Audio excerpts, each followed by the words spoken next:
I am down for Tyler, for $1,000, anybody can smell my feet. Yes, to answer your question. Anybody who wants to pay $1,000 can smell my feet. I mean, so you'd let them come up and just grab your foot and smell it? For $1,000, yes. Again, it's capitalism. Yeah. I mean, the market is the market. Whatever it. If $1,000 is $1,000, that's what it is. I mean, you give me $1,000 in cash, just grab my foot and smell it. You wouldn't do that? Yeah, sure. I mean, I don't care. Japanese octogenarian. $1,500, you can tickle it. Swindled Your feet. out of thousands of dollars after falling in love online with a self-described astronaut who sought her help to avert a spaceship crisis. I'll tell you, man, these the ability for some of these people to pull money online with their scams, this one's pretty incredible. Now, the hapless woman in Japan's northern province met the fraudster in July on social media who claimed to be a male astronaut, according to police. After some exchanges, the scammer one day told her he was, quote, in space on a spaceship right now, but was under attack and in need of oxygen.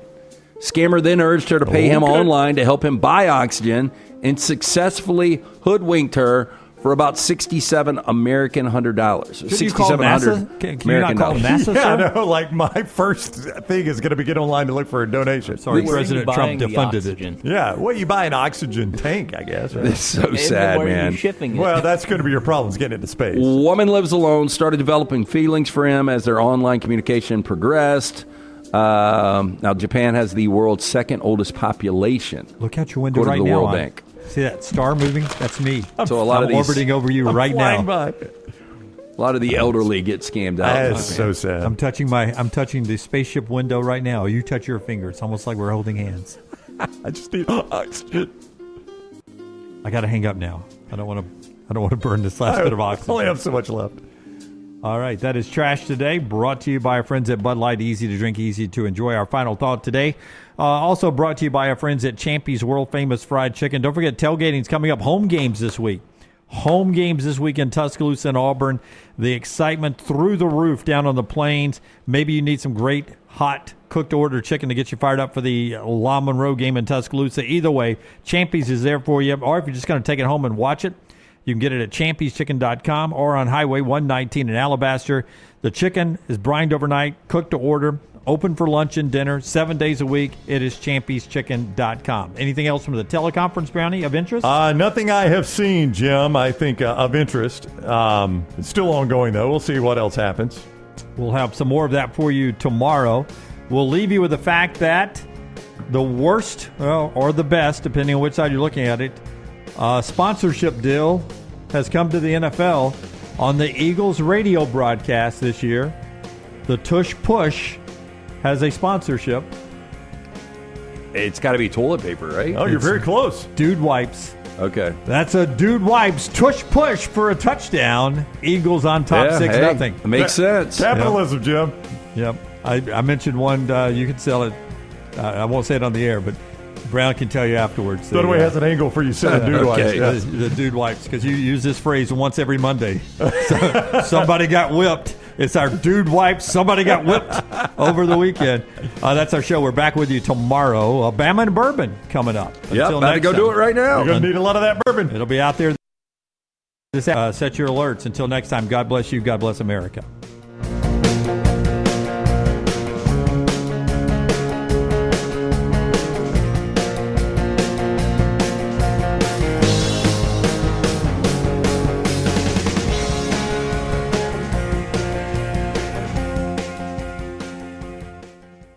When you crave activity like we do, you belong in the Roback family. Get the best golf wear, hoodies, and activewear for men and women at Roback.com. Use promo code TNR20 to get 20% off your order. That's Roback.com, promo code TNR20. Yo, kinfolk, what's good, man? Let me holler at you for a minute. You know how life can be life. You're out there chasing that dollar. Every dollar is accounted for going somewhere. Then all of a sudden, bam! Out of nowhere, a car accident. All I had to do was hit up my people at Alexander Shannara Trial Attorney. You already know when that dude Alex pulls up the trial, he shuts down the litigation situation. Yo, go to Shannara.com. Hit him up at 659-777-7777. Call me, Alabama. No representation that legal services provided are better than any other provider. Jim Dunaway, Lance Taylor, Ryan Brown. Live from the Birmingham Racecourse Casino Studios, The Next Round presented by Bud Light, is on now. All right, live as we start the first of 272 games of the NFL tonight. One of 272. We'll talk about that coming up in a second. By the way, did you guys finish America's team? I have stuck. not. I'm stuck too. I'm 4 through. I'm halfway. Yeah, I'm through 4. 4 is the. I was the last one to jump in, and I I'm know, now first past to you guys. finish. Yes, yeah. I got stuck. I haven't watched it a couple. Once football started, I got off that a little bit. I got one episode left. It's not because it's bad. I very much I enjoyed thought it. really good. I just wonder how much better it's going to be. Does it sustain? I mean, there's one episode left, and I've learned on these Netflix documentaries that sometimes the last one is just like a throwaway. So it ended last night. The final chapters. I mean, you guys know the history, so it was the final chapters for Aikman and Irvin and Smith. Was Irvin's last play ever in Philadelphia when he hurt the neck? Yep. And they cheered, right? They did cheer. He laid motionless on the field, and the Eagles fans cheered. Yeah.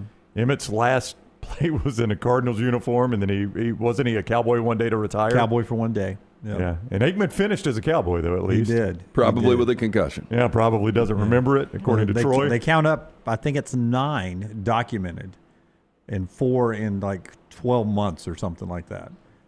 They show them on the screen, every one of them. I wonder, mentally how he is day to day. When you've got those kind of concussions, because CTE is obviously a real thing, and we've seen some bad results of former players. But when you have 9 concussions on record, I mean, the number could be double that. Yeah, but I bet it's more than double. I mean, 9 on record, because even he said when he's talking about playing an NFC Championship game, he doesn't remember. He was like, the NFL.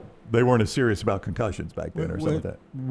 What's the last episode you guys saw? What happened? They had just, is it the one Ed Warder got his leg tugged at by Jerry Jones and said, I'm firing this MFer. Yeah, that's when I shut it down. So I am very intrigued to see how that goes, because that was before social media. So we all know that it went bad, but I don't know the details of it. It's very, very good from this point forward. And I will tell you, as you watch the final 4 episodes, we're talking about America's Team. If you're just now joining our conversation, America's Team, the podcast. And I'm not a Cowboys fan. In fact, I'm a Buccaneers fan simply because everyone, when I was growing up, was a Cowboys or a Steelers fan. Yeah, I actually dislike the Cowboys, and I very much enjoyed this. Oh, me too. I actually have never cheered for the Cowboys either. But I come away from this liking a lot of people I never thought I would like a lot more. Well, one thing. A lot more. This is what happens with these things. It does, because I remember that about the Bad Boy Pistons, when you remember the 30 for 30 on the Pistons, and I hated those Bad Boy Pistons. But I didn't. I liked them. Now, that was one bad group of but the 30 for 30s on both the Miami Hurricanes. Yeah. I ended up loving both of those teams, and I cheered against them so hard. I loved Miami back in the day. Yeah, see, I did not. And watching this one, I just remember I was watching this Cowboys thing, Jimmy Johnson and Michael Irvin talking about, we wanted to dominate people. We wanted them to leave there never wanting to play us again. And now as I look back on that, I respect the heck out of that. Well, you know what's crazy? Attitude. I don't know, because Jerry has played this, and he's talked about drama and the soap opera, and this is kind of mirroring what's going on in the documentary, which it's so weird. It's almost like it was planned out. Impossible to plan that out with Michael Parsons. But with that said, because the Eagles have gotten so good, just a casual fan, how many will pull for the Cowboys tonight against the Eagles?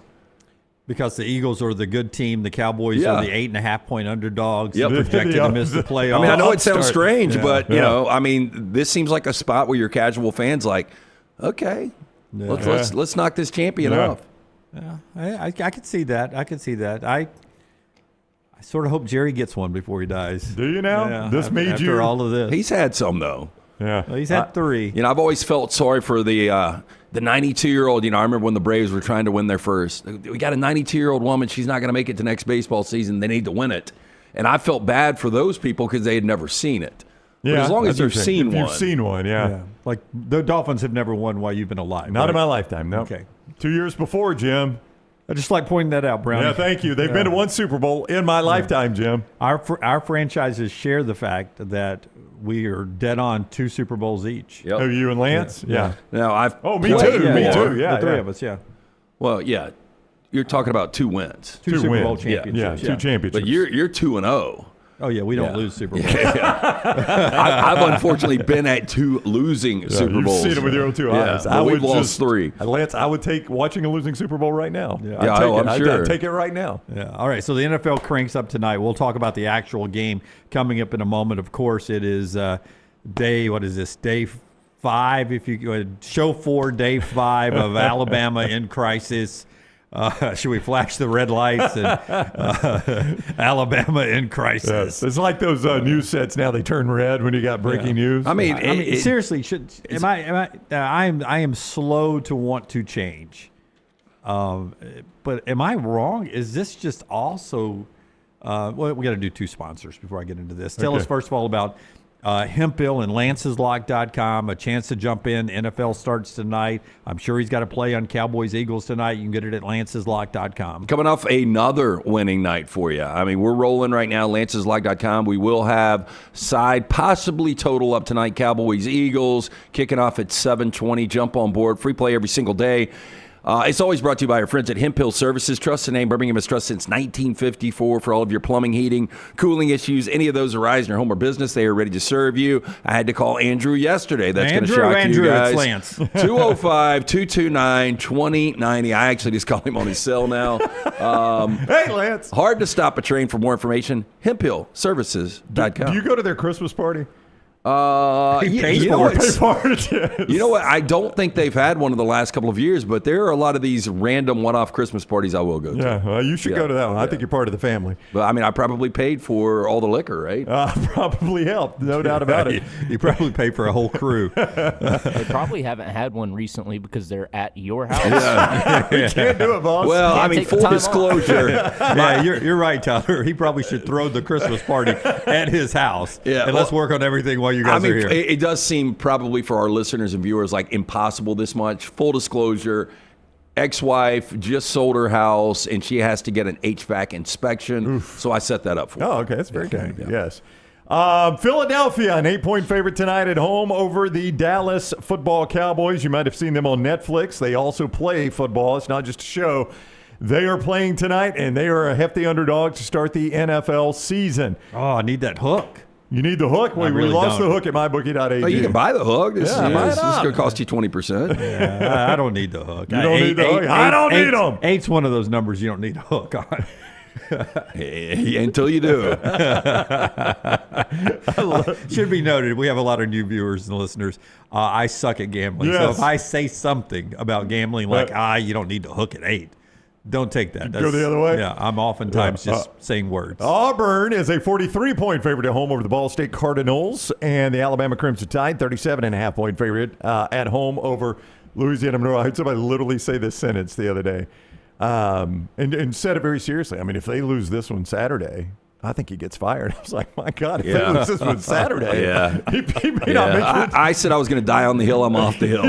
You lose to Monroe and go 0-2. He was serious, too. Oh, God, if he loses this one Saturday, he may get fired. I was like, are you seriously saying that? It's going to sound scandalous. I had to meet somebody in the parking lot before I came up this morning, and they were at the game in Tallahassee this past weekend, and they were like, I want to pull for DeBoer. And I thought going back, maybe it looked better on TV. It looked worse on TV. Yeah. And I don't know where I am on DeBoer right now. And I think this is like a universal feeling with Alabama fans. And look, and I get the frustration just because you waited so long going into year 2 for this game that really seemed like it wasn't a losable game, and you get your ass whipped. I know, it's crazy. All right, all those point spreads at mybookie.ag. Code next round when you sign on at mybookie.ag. Code next round. That gets you that bet back bonus. Your first bet with code next round. They covered up to $500. You lose $500 right back into your account. You can play right away. mybookie.ag. That's when you use code next round. Bet anything, anytime, anywhere with mybookie.ag. Code next round. And by the way, we just after today's show, we'll do the MyBookie Football Pick Show, college football and the NFL this week with week 1. That's right after this show. mybookie.ag. Code next round. How do I say this? You used my word yesterday about asinine, and I forget what we were talking about, but I had it written down. I think it was all this discussion about getting $70 million in one game into a second year. I mean, so I'm sitting here yesterday, so it was Wednesday yesterday, as I was sitting there at home about to watch the Cowboys documentary. Okay. And I was on Bill Bubba Bussey's podcast, the Tailgate Show, that I think's on radio stations all over the state of Alabama. I really don't know where it is. I know it's podcasted. Yeah. But I was his guest picker yesterday. And when it was over with, I was like, man, that was fun, just picking games. And it was like a Leonard's Losers vibe as we were sitting there picking the games. And then I was sitting there about to turn on the television. I was thinking, God, this seems so asinine that we're talking about this guy's job and these players doing this. And does doing TikTok videos really impact you, whether or not you're playing a good football game or not? And I was like, just last Wednesday, this guy was considered a top 5 coach in college football.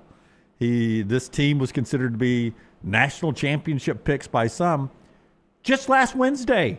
Yeah. It's 1 week later. Now it's Thursday. Just last Thursday, all this was still the same. It just seems so asinine. It does, but when you go out and your players look soft as baby shit, and that's what they did in Tallahassee on Saturday, then that is going to be a direct reflection upon your coach, who was one of the highest paid in the game. And people are going to try to figure out, again, the geography makes no sense to me, how you can do it in one region, in one Power 4 conference, and you can't do it in another. We'll see. Again, they were the last team out last year, so it wasn't like it was a bad football team. Yeah, I just – how can it change so quickly and really be – I don't think great businessmen change opinions that quick. Or am I wrong? Because I'm not a great businessman. What do you mean? Opinions change on them? Yeah, no, if I'm a great business person, what is good value last Wednesday – is it not good value in this Wednesday? What changes for a good businessman to change his belief about something in 7 days?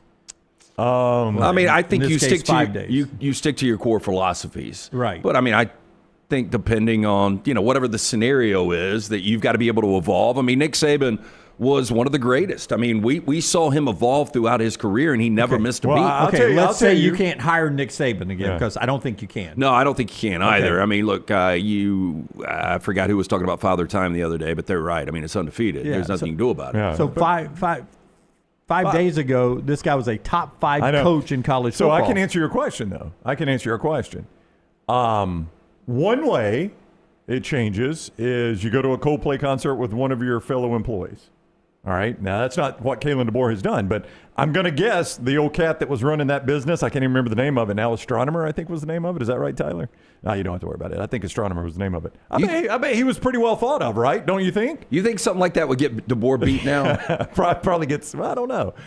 Astronomer was correct. Astronomer was correct. So, all right, but that's not what has happened here, right? But that changed, right? That guy was probably well thought of. And boy, overnight, this guy, I don't even know what he's going to do now. What about the Cracker Barrel CEO? You think the Cracker Barrel CEO was probably pretty well thought of? Hey, man, we're pumping out those hash brown casseroles left and right. Boy, a lot of people are ordering our chicken and dumplings. I'll tell you what, it's going so well, let's just change our whole look. And boy, you want to talk about blowing up in your face. That blew up right in your face. So I do think that's how you can go from top of your game, and then 5 days later, I bet the Cracker Barrel CEOs probably had to answer a lot of questions from major shareholders. What do you think? If Alabama would have lost this a different way, I think the problem is the optics on how they lost it. You guys will give me. They looked soft. They did. Yeah. No. It is. And I don't know how you flip that switch. Last year it was easy to blame Jalen Milroe. This schizophrenic quarterback who can play at the highest of highs and the lowest of lows. That's what everybody blamed last year. Yep, you're right. And it kind of made sense. You're it didn't make sense, but... No, it did. It was easy to explain. You're like, this is the system these guys play. They've come in. They're not going to get rid of Jalen Milroe because he's their best quarterback option, and he was such a good guy to hang around and not transfer out like some did with Nick Saban. So it was a great storyline that you could play up. We got to play Jalen Milroe just because he's our best athlete, our best option to win. He doesn't fit our system. But this year, our system is going to be in place. It was a good storyline. Yeah, I guess what was unexplainable was how good he could be and then how bad he could be. Yeah. But it was the easy example to look at. Now you look at this team, and look, there's a lot of football. What's going to be interesting is if Alabama ends up going 10-2 or 11-1, and then So but see, that's just it. There's no receipts for anybody who has jumped off the bandwagon. I used to always want to. Well, there's one for me. I haven't jumped off the bandwagon. No. You've said it multiple times. You'll die on this hill. Yeah, I would say that, and I did this a couple of times, man. You jumped off? No. I did this a couple of times with different scenarios. When I would say something on the air and people were like, "Oh, you're a Jimmy Sunshine pumper" or whatever, and I would save screenshots of people tweeting or texting me about certain things, and I've gone back before and said, "Hey, remember when you said this? Remember when you said Nate Oates couldn't get this team to the?" So you still do have a top right drawer? Oh yeah. It's just on social media. It's an imaginary top right drawer. But I text the guy back, so hey, I'm heading out to the Final Four with Nate Oates. You didn't think Nate Oates could get it done? I just want to check real quick. I just want to check. Are you going to be there cheering for Alabama now? You didn't think Nate Oates could get him to the Final Four?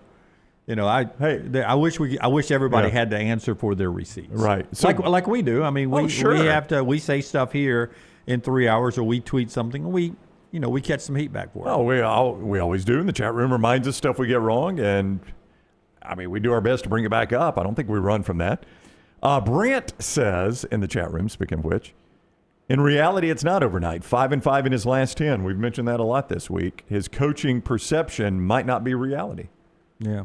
I mean, the 5-5 is hard to believe because when you go back to last year, you look at really the Oklahoma game and you're like, they would have won that game, they get into the college football playoff, which is reality, which changes the whole dynamic of everything we're talking about, really. Yeah, I don't disagree. What Kalen DeBoer said on the SEC teleconference yesterday, where he got asked about his job status and the unnamed booster who hangs in the Booster Hall of Fame in Tuscaloosa, having comments about his job future. Right after Brownie tells us about Alexander Shinara, trial attorney. Shinara.com is that website, Jimmy D. Shinara.com. You don't pay a dime unless they win your case. Alexander Shinara is a Birmingham guy, Birmingham born, Birmingham bred, and he wants to take care of his people of Birmingham. So I'll tell you what he's done. He's done what he wanted to do some 24 years ago when he started a firm, is create a firm that can handle any issue the community of Birmingham face. Well, now they not only handle personal injury claims, but claims for fire and storm damage, bad drug and device claims, disability, workers' compensation, and a host of other claims. So they've recovered more than $2 billion for their clients. You can be one of those. When you find yourself in need of a lawyer, call the Alexander Shinara Trial Attorneys. You pay nothing unless they win your case. Shinara.com, Shinara.com. All right, cut number one, Tyler. Is question included in this? Forrester, thank you for the thumbs up back row, Forrester. Brooks and Tyler behind the big glass today. Tyler, the only one that didn't used to work at ABC 3340 yet. Tyler, still a long life. No. Yeah. You're with us. Yeah, well, maybe a part-time job, and then you come over here with us. Go T Spiegel. Go T Spiegel. Say you can shoot 2 Friday night games for him this week, and then come over here. Leave a hole in their blitz coverage. All right, so this is an SEC teleconference. For you don't know this, every Wednesday the coach, I think it's about 15 minutes. Forrester, each coach gets about 15 minutes. Maybe it's 30. Is it 15? No, it's not 30. Yeah, 15's about right. Yeah. 15 minutes. I think Kalen went 12. Yeah, so you sit there and it's open up and everybody calls in. No video, it's just audio only. And you're on a call and media asks questions. Oh, and they are primarily the most boring thing you've ever listened to. Yeah. There's occasionally until something happens. And so here's how it sounded yesterday. Kalen DeBoer on the SEC teleconference, where probably he was not expecting this question. On3 reported this morning that there's growing concern among boosters about the direction of the program. Just what level of conversation have you had with them, and what would be your message to reassure them? Yeah, I mean, my message is that our team I think we got a really good football. I think we got a good football team that can do some big things still this year. We got to prove it. We got to go do it. And to this point, it's been just me being able to focus on football. And, I appreciate that. Wow, he was not prepared for that. He was not. And that's something you got to be prepared for, and it's a really easy answer. What would you have said? So let me be the reporter. Coach On3, Chris Lowe, very well-respected reporter, Andy Staples, often a guest on the next round, so you know he's respected, are reporting that there is some serious booster unrest from some of your major boosters over the first 14 games you're coaching tenure at Alabama. Do you have any sort of response to that? Have you talked to those boosters? Any sort of response you would give? Well, I've been focused on my team. I will tell you, it is my responsibility to have this team ready. They weren't. I am accountable for this. I'd be pissed off if I was these boosters too. The only thing I would say is we worked our asses off in the offseason. I know it didn't look like it's Saturday in Tallahassee, but this is a long season. We've got 11 more games left. I promise you, these guys are going to be prepared, and we're going to be playing at our best. I understand there's a ton of concern, but a long season to go. The way you asked the question, the first thing I would have said would have been, have you read the article? Because you're saying boosters, and it's one unnamed booster. And I would love for the guy to call me. No, I haven't talked to him. I'd come out spitting fire. I'd love for the guy to call me. The reporter and the booster. You know why? Because I got a $70 million parachute. I mean, but I wouldn't sit here and take it. I promise you. He's got to be accountable. Oh, but I would sit here and say, first of all, I mean, you asked me a bad question because you said boosters. Boosters unrest. There was only one in the story. I think that would be a terrible look. Yeah, the one thing you don't want to do is go after the reporter. And then I would go into the fact that I saw my good buddy Jim Dunaway in the next round tweet out that I forgot Alabama even had boosters when Nick Saban was there because none of them said a freaking word. As I used my Saban heads, wanted to use a different word. None of them said a word when Saban was there. You know why? They were winning football games. But you know when you saw and heard from Alabama boosters all the time? During any of the mics. During Mike Price, Mike Shula, Mike DeBose, man, boosters were talking all the time. They were talking to Feinbaum. They were talking to Chris Lowe, Andy Staples, Tony Barnhart. I'm trying to think of older writers back in the day. But it would be an easy comeback from the reporter. Well, because those were all troublesome situations. Coach, I don't think you want to compare yourself to those situations. I mean, one of our team names last night at Odie's was DuBose greater than DeBoer. Which was, we laughed at, for the record. And there was a lot of DeBoer negativity in Odie's team trivia last night. You know what negativity gives you? What? Not good results in the end. Yeah. Oh, trust me, I know. So I mean, that's something Alabama fans can deal with it however they want to deal with it. But he does need to be more prepared. Well, I doubt a story that dropped. I think at 7:30 Central Time, and he's on this. I think his time is like 11:30. So in 4 hours. You don't have somebody to brief you? I'm not saying Kalen DeBoer is sifting through this. No, I'm just saying somebody should be like, hey, this story broke. Just be prepared. Maybe. Big business. Big business. I don't know. I'm just saying in 4 hours, I know personally we are tied to the internet because of the job we do, especially that time of day because we're on the air or preparing for a show. And I do a lot of reading and everything.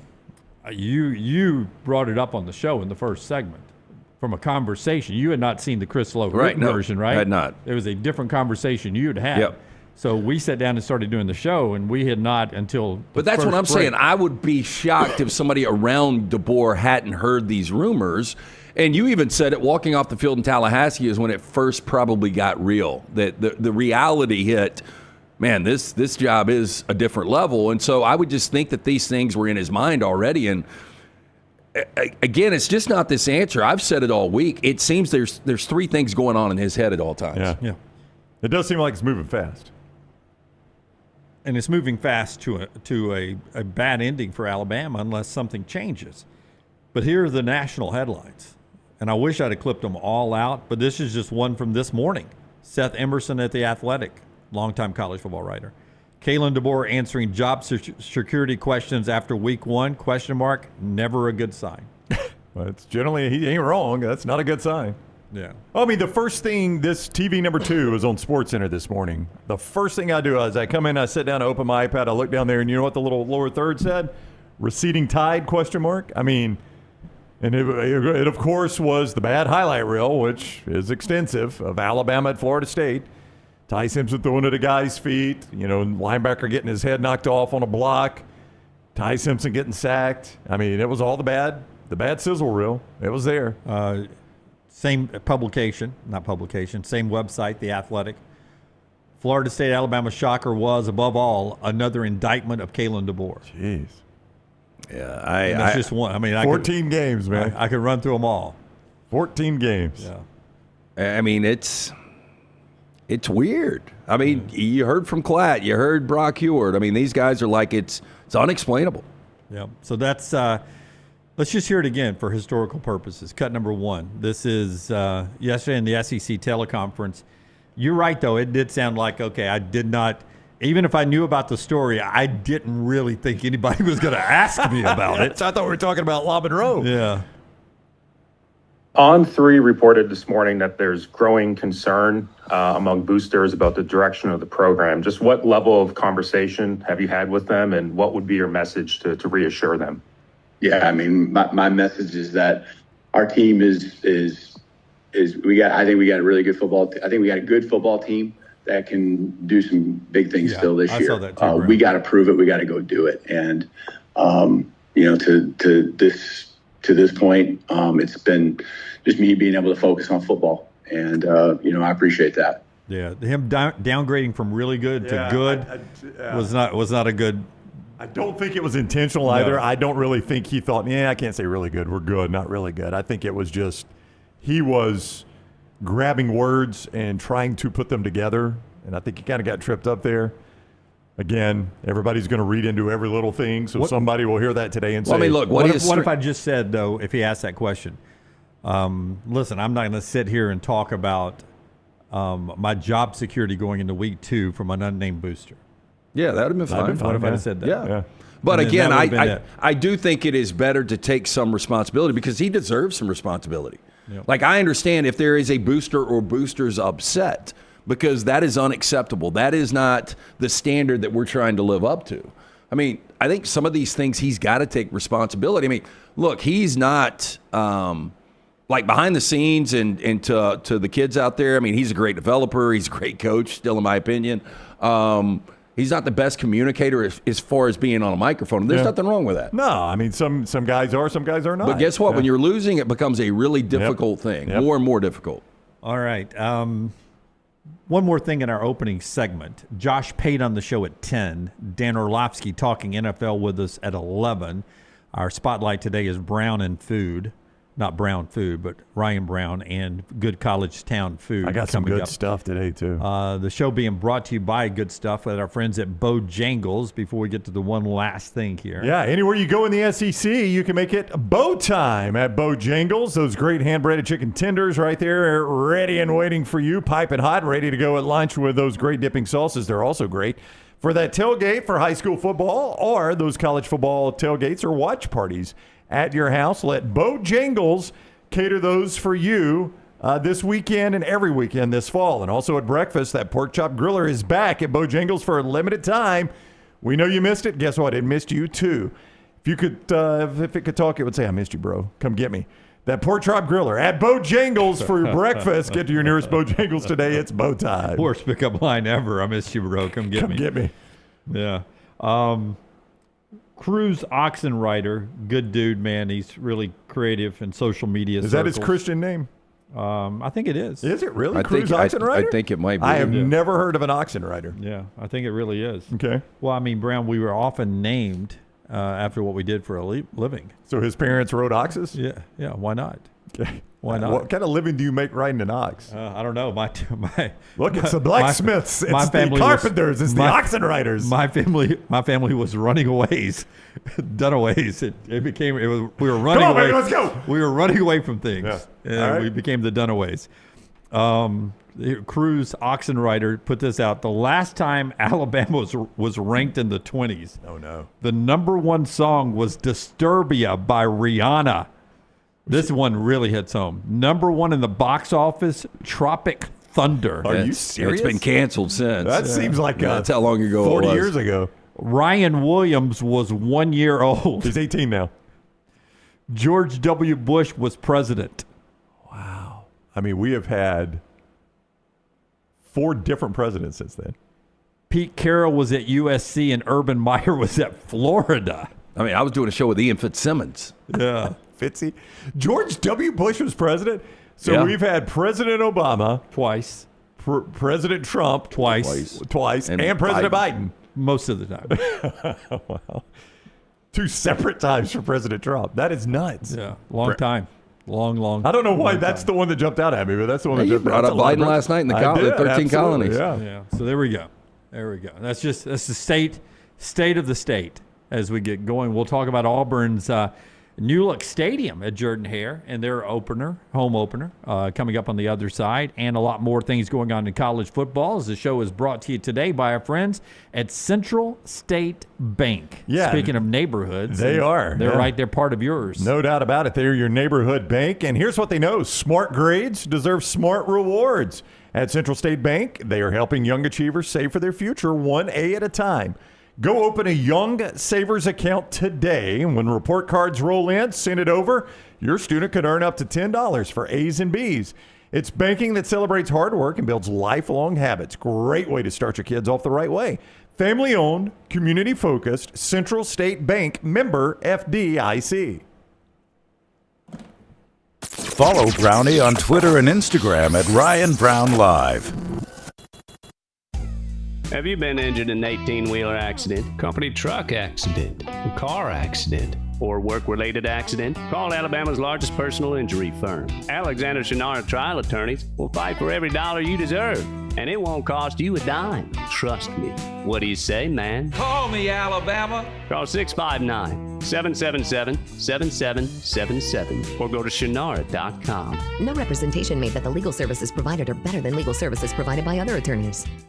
Storm season is here. Make sure you have a plan of action in place right now. Greg from Pell City and Storm Restoration Roofing should be your first call when storms hit. Insurance companies love working with Storm Restoration Roofing because of Greg Nelson's name and reputation in the industry. When storms hit, call Greg Nelson. He's local, 205-542-3531. He's the home of the free no-cost roof inspection. Greg from Pell City on Facebook, 205-542-3531. It's Storm Restoration Roofing. Excitement awaits at Barber Motorsports Park for the UAB Medicine GT World Alabama Benefiting Teal Wings of Hope, September 5th through 7th. Witness some of the most iconic sports cars like Lamborghini, McLaren, and Ferrari battle it out on the track. Enjoy the beer gardens, food trucks, kids zone, garage, and more. The UAB Medicine GT World Alabama. Kids 15 and under get in free. Get your tickets today.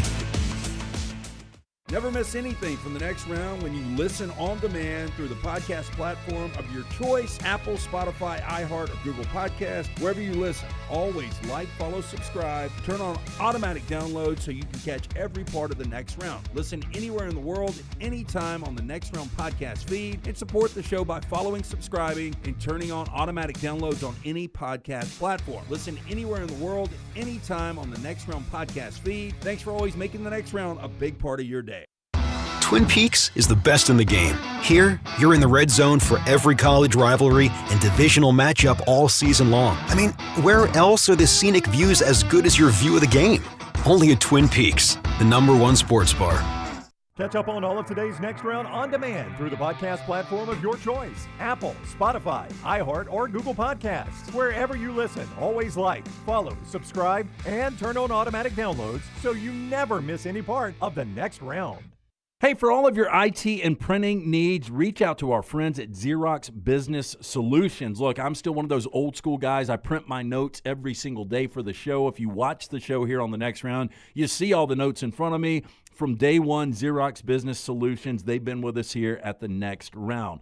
Local for over 45 years. For all of your IT and printing needs, visit XeroxBusinessSolutions.com or call 205-969-3000. That's 205-969-3000. Get all your favorite Next Round gear all in one place, nextround.store. From our Next Round hats to the logo tees to the all-time best-selling Y'all Can Have the Rest shirt, you can look your best by shopping with us at nextround.store. Take the Next Round anywhere with nextround.store.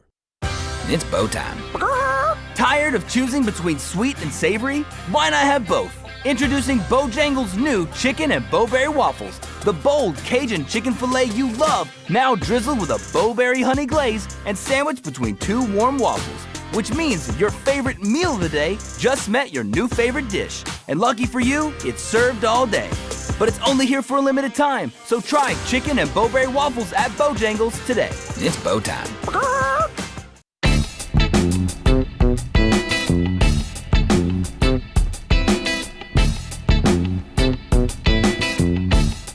Back with you on the next round.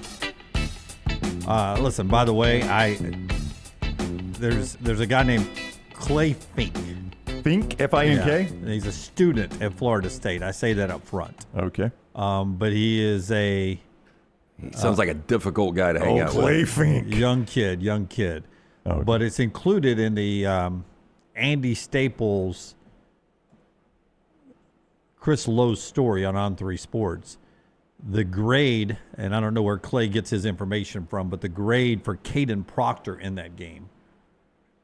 So I'm going to trust that Andy and Chris believe this grade to be true on Caden Proctor, who by some circles, the first tackle taken off the second tackle to come off the draft board for next year's NFL draft. Oh, yeah. Going into that game. I mean, Brock asked me on Unlocked, like, what do people think about this offensive line coming into the season? I said, not us. Pro Football Focus said they were the number one graded offensive line coming into the season. Caden Proctor going against true freshmen DeSer twins, James Williams and Stephon Thompson during the game. 6 pressures allowed, career high for Proctor. Remember how bad he was the very first year. 1 sack allowed, 2 hits allowed, 1 penalty. And according to Clay Fink, mentioned in the On3 story, Proctor's 6 pressures allowed were the most in the country during week 1. I've seen some of the TikTok coaches breaking down his film, and it has not been pleasant. Now, look, I can't break down offensive line film and tell you, he did this or he did that. I can look at those numbers and tell you it wasn't great, right?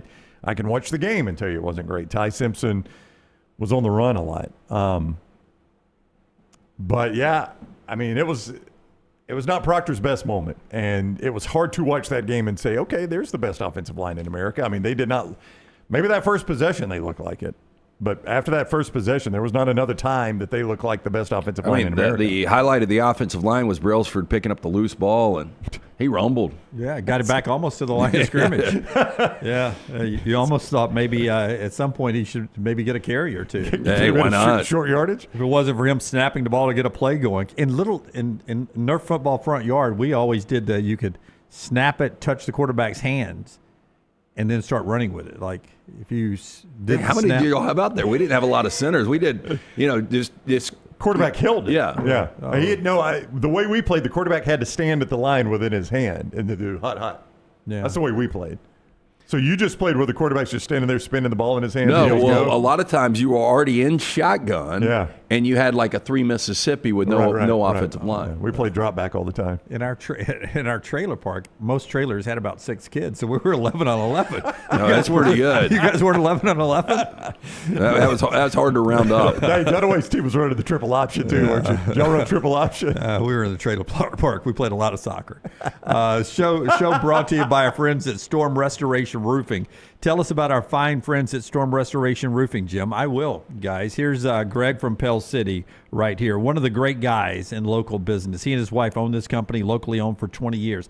I've been telling you about this new thing they have. Like if you're worried about, listen, I'm not going to get this new roof because I don't think I can afford the deductible with my insurance, or I've had some storm damage. I'm going to maybe do this instead of really fixing it correctly because of the deductible or the cost of doing this. Storm Restoration Roofing has an answer for you. They can help you with some great term financing that they have available for you now that Greg has put together.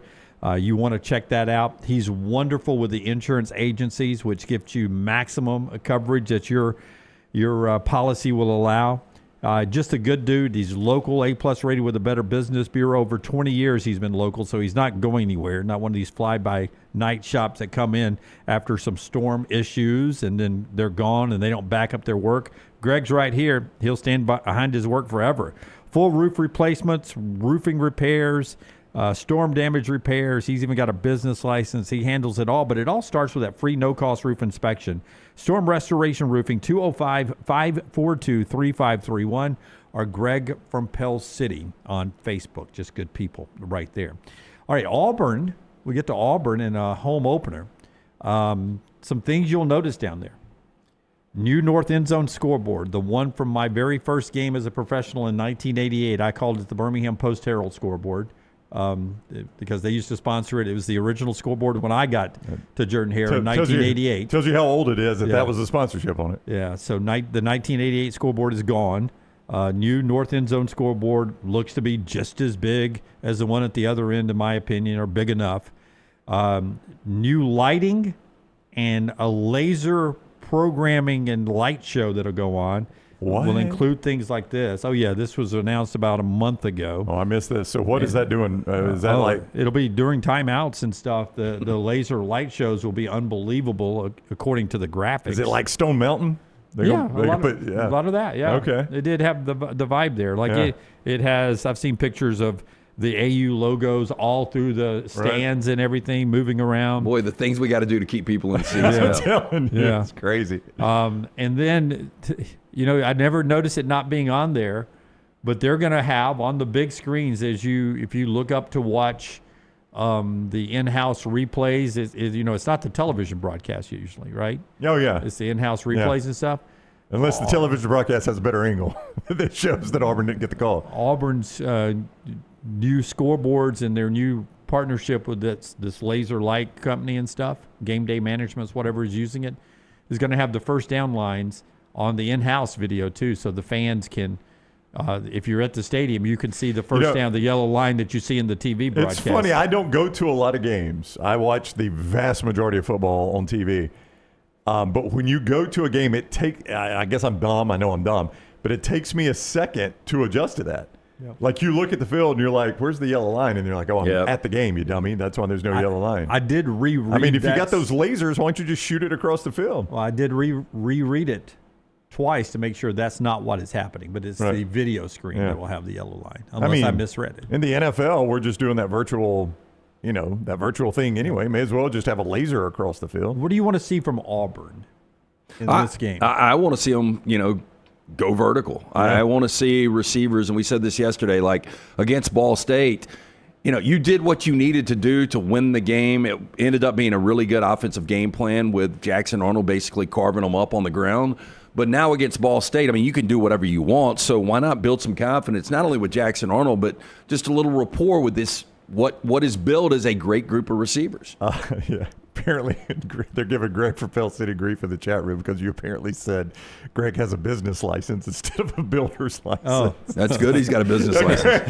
Yes, everyone, I do have a business license. Insured and bonded, too. It is factual. He's got a business license. I think you meant builder's license. Right? I mean, do we have one? I said we got one, too. Yes, we do. Yeah, a business, not a builder's license. I'm with Lance. Like, I want to see – I know Auburn could run for 500 yards, Lance, if they wanted to against Ball State. You don't have to – if Auburn runs for 600 yards, I am not going to come in here and press Monday. I think there are a lot of teams in the SEC that could run for 600 yards if they put their mind to it against Ball State. I've seen Auburn run from the quarterback spot. I think Jackson Arnold could do that. I know that. I'm with Lance.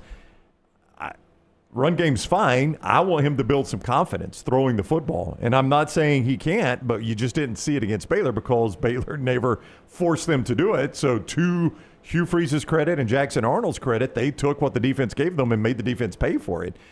Ball State is giving you everything. So make them pay through the air. I want to see Cam Coleman get involved and Perry Thompson and Eric Singleton. I want to see these receivers catching footballs and see Jackson Arnold get a little confidence in the pass game. Here's Hugh Freeze talking about using Jackson Arnold in the run game. Will it be a bigger part of the game plan going forward? Ball State this week, and then it gets a little bit more interesting in weeks 4 and 5. Here's Hugh Freeze. Jackson clearly showed the legs and the ability to run the football. Moving forward, is that going to be something you build into the offense more with the success you saw in week 1? Totally depends what's needed to win. That's always been my philosophy of offensive football is, what is it for this game that is going to help us win the football game? And if that's needed and that's what the game calls for, I think he's very capable and willing to do that. So it's all about, the flow of the game and how that's going. And, some of those were called runs. Some were obviously him pulling it down and using his legs. And, we'll go into every game being willing to do that for sure. I would keep an eye on the Baylor-SMU game this weekend because if Baylor beats SMU, like I think there's a chance they're going to do, then that's going to make Auburn's win look a little bit better, and then Auburn will get its own chances against quality opponents. But Kevin Jennings, first off, is not a willing runner. But he can run. He can, but he's not a willing runner. He ran for more than 50 yards against just one FBS team last year. Doesn't love to run. But I'm just saying, if you're Rhett Lashley and you saw 137 yards, over 8 yards a carry, and a couple of touchdowns, you're like, let's at least look for this. Let's see if we can do it too. Yeah. But the reason why that was there is because Dave Aranda was scared of the Auburn receivers, and he stayed in that too high coverage shell all night long. You're not scared of the SMU receivers. But the scary thing is Kevin Jennings is a much more proven passer than Jackson Yeah, Arnold. if you were going to respect the pass game, it would make far more sense to do it against Kevin Jennings than Jackson Arnold. So my point there is, if you respected it against Jackson Arnold, how much more do you have to respect it against Kevin Jennings? I think Baylor probably has got the same defensive philosophy in this game. Do you really? Well, I mean, you were scared of Jackson Arnold, who was dead last in the SEC in passing last year, playing with a group of receivers he's never played a game with. Yeah, and that are all five-star guys. Yeah, a lot of potential. But you had never seen it. I still don't understand how Dave Aranda didn't at least force Jackson Arnold to do it a little bit. But my point there is, if you're that worried about the guy that was dead last in the SEC last year and receivers he's never played a game with, how much more worried should you be about a quarterback that got his team to the playoffs last year? Yeah. I mean, I would be worried about that.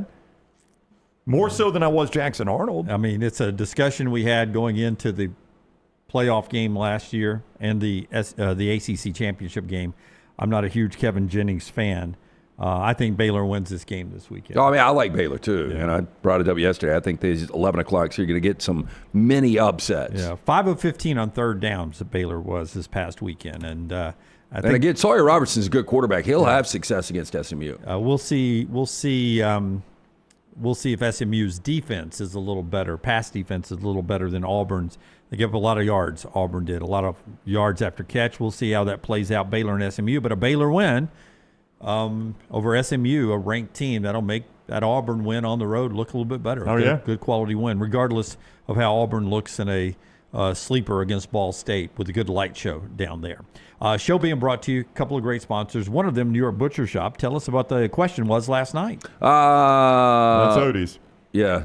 I can tell you the question, but that's right. It's Odie's.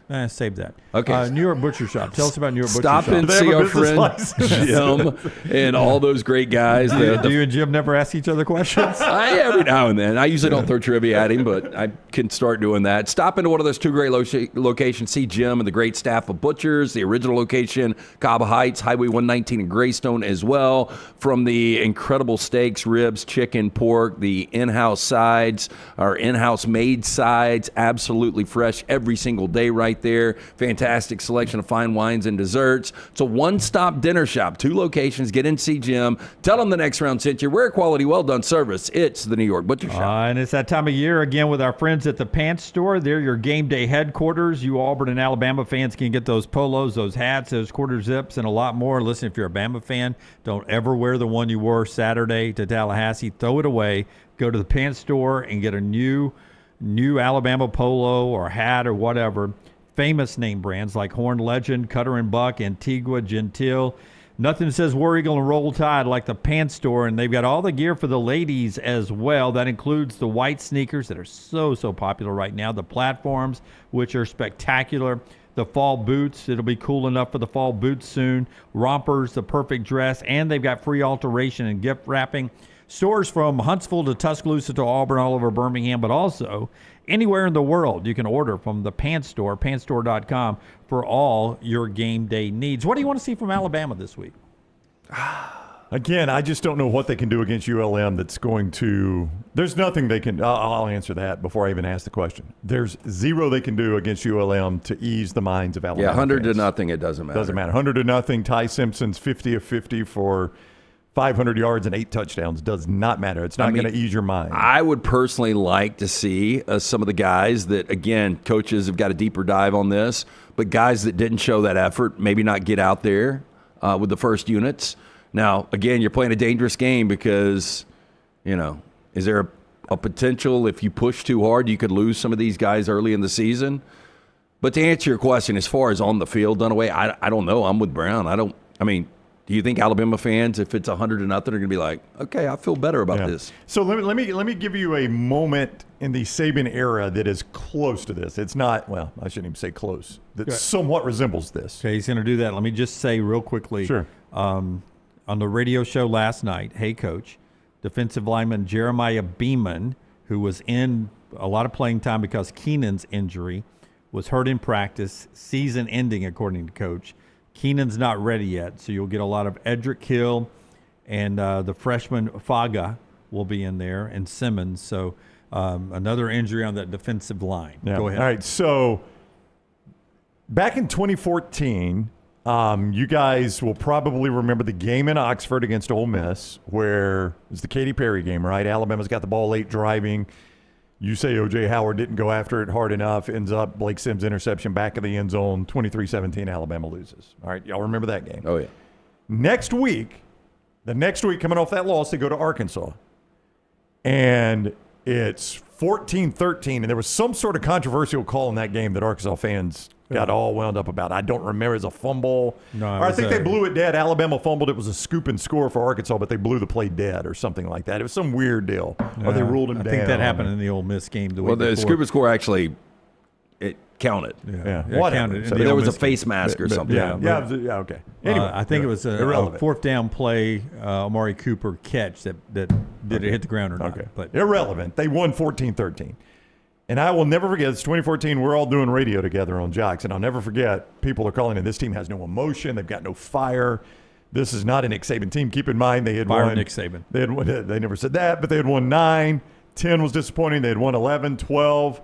They were they won 12, 13. If not for the kick six, they won 14. They're like, this team, I don't know if the kick six took it out of them, but now they've lost at Ole Miss. There's no fire in this football team.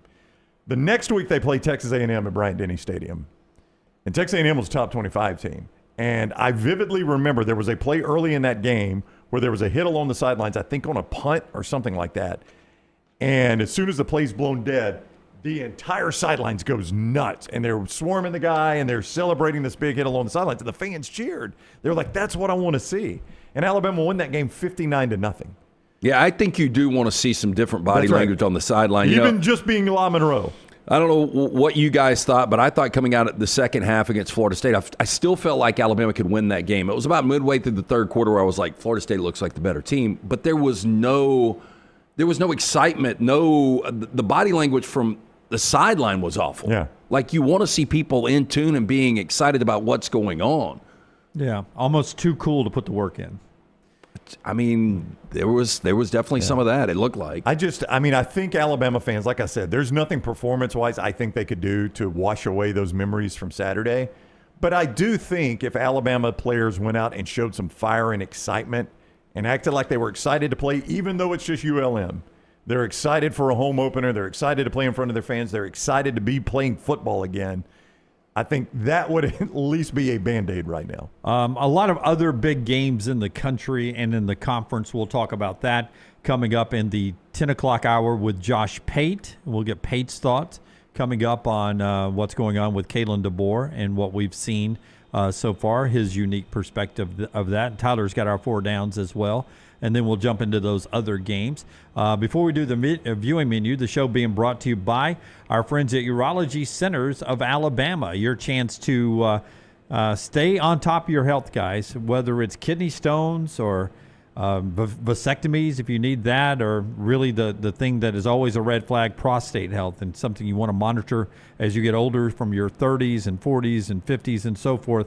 Prostate health is something with early detection can be A-OK with the right diagnosis early in the process. And that's what Urology Centers of Alabama can help you out with.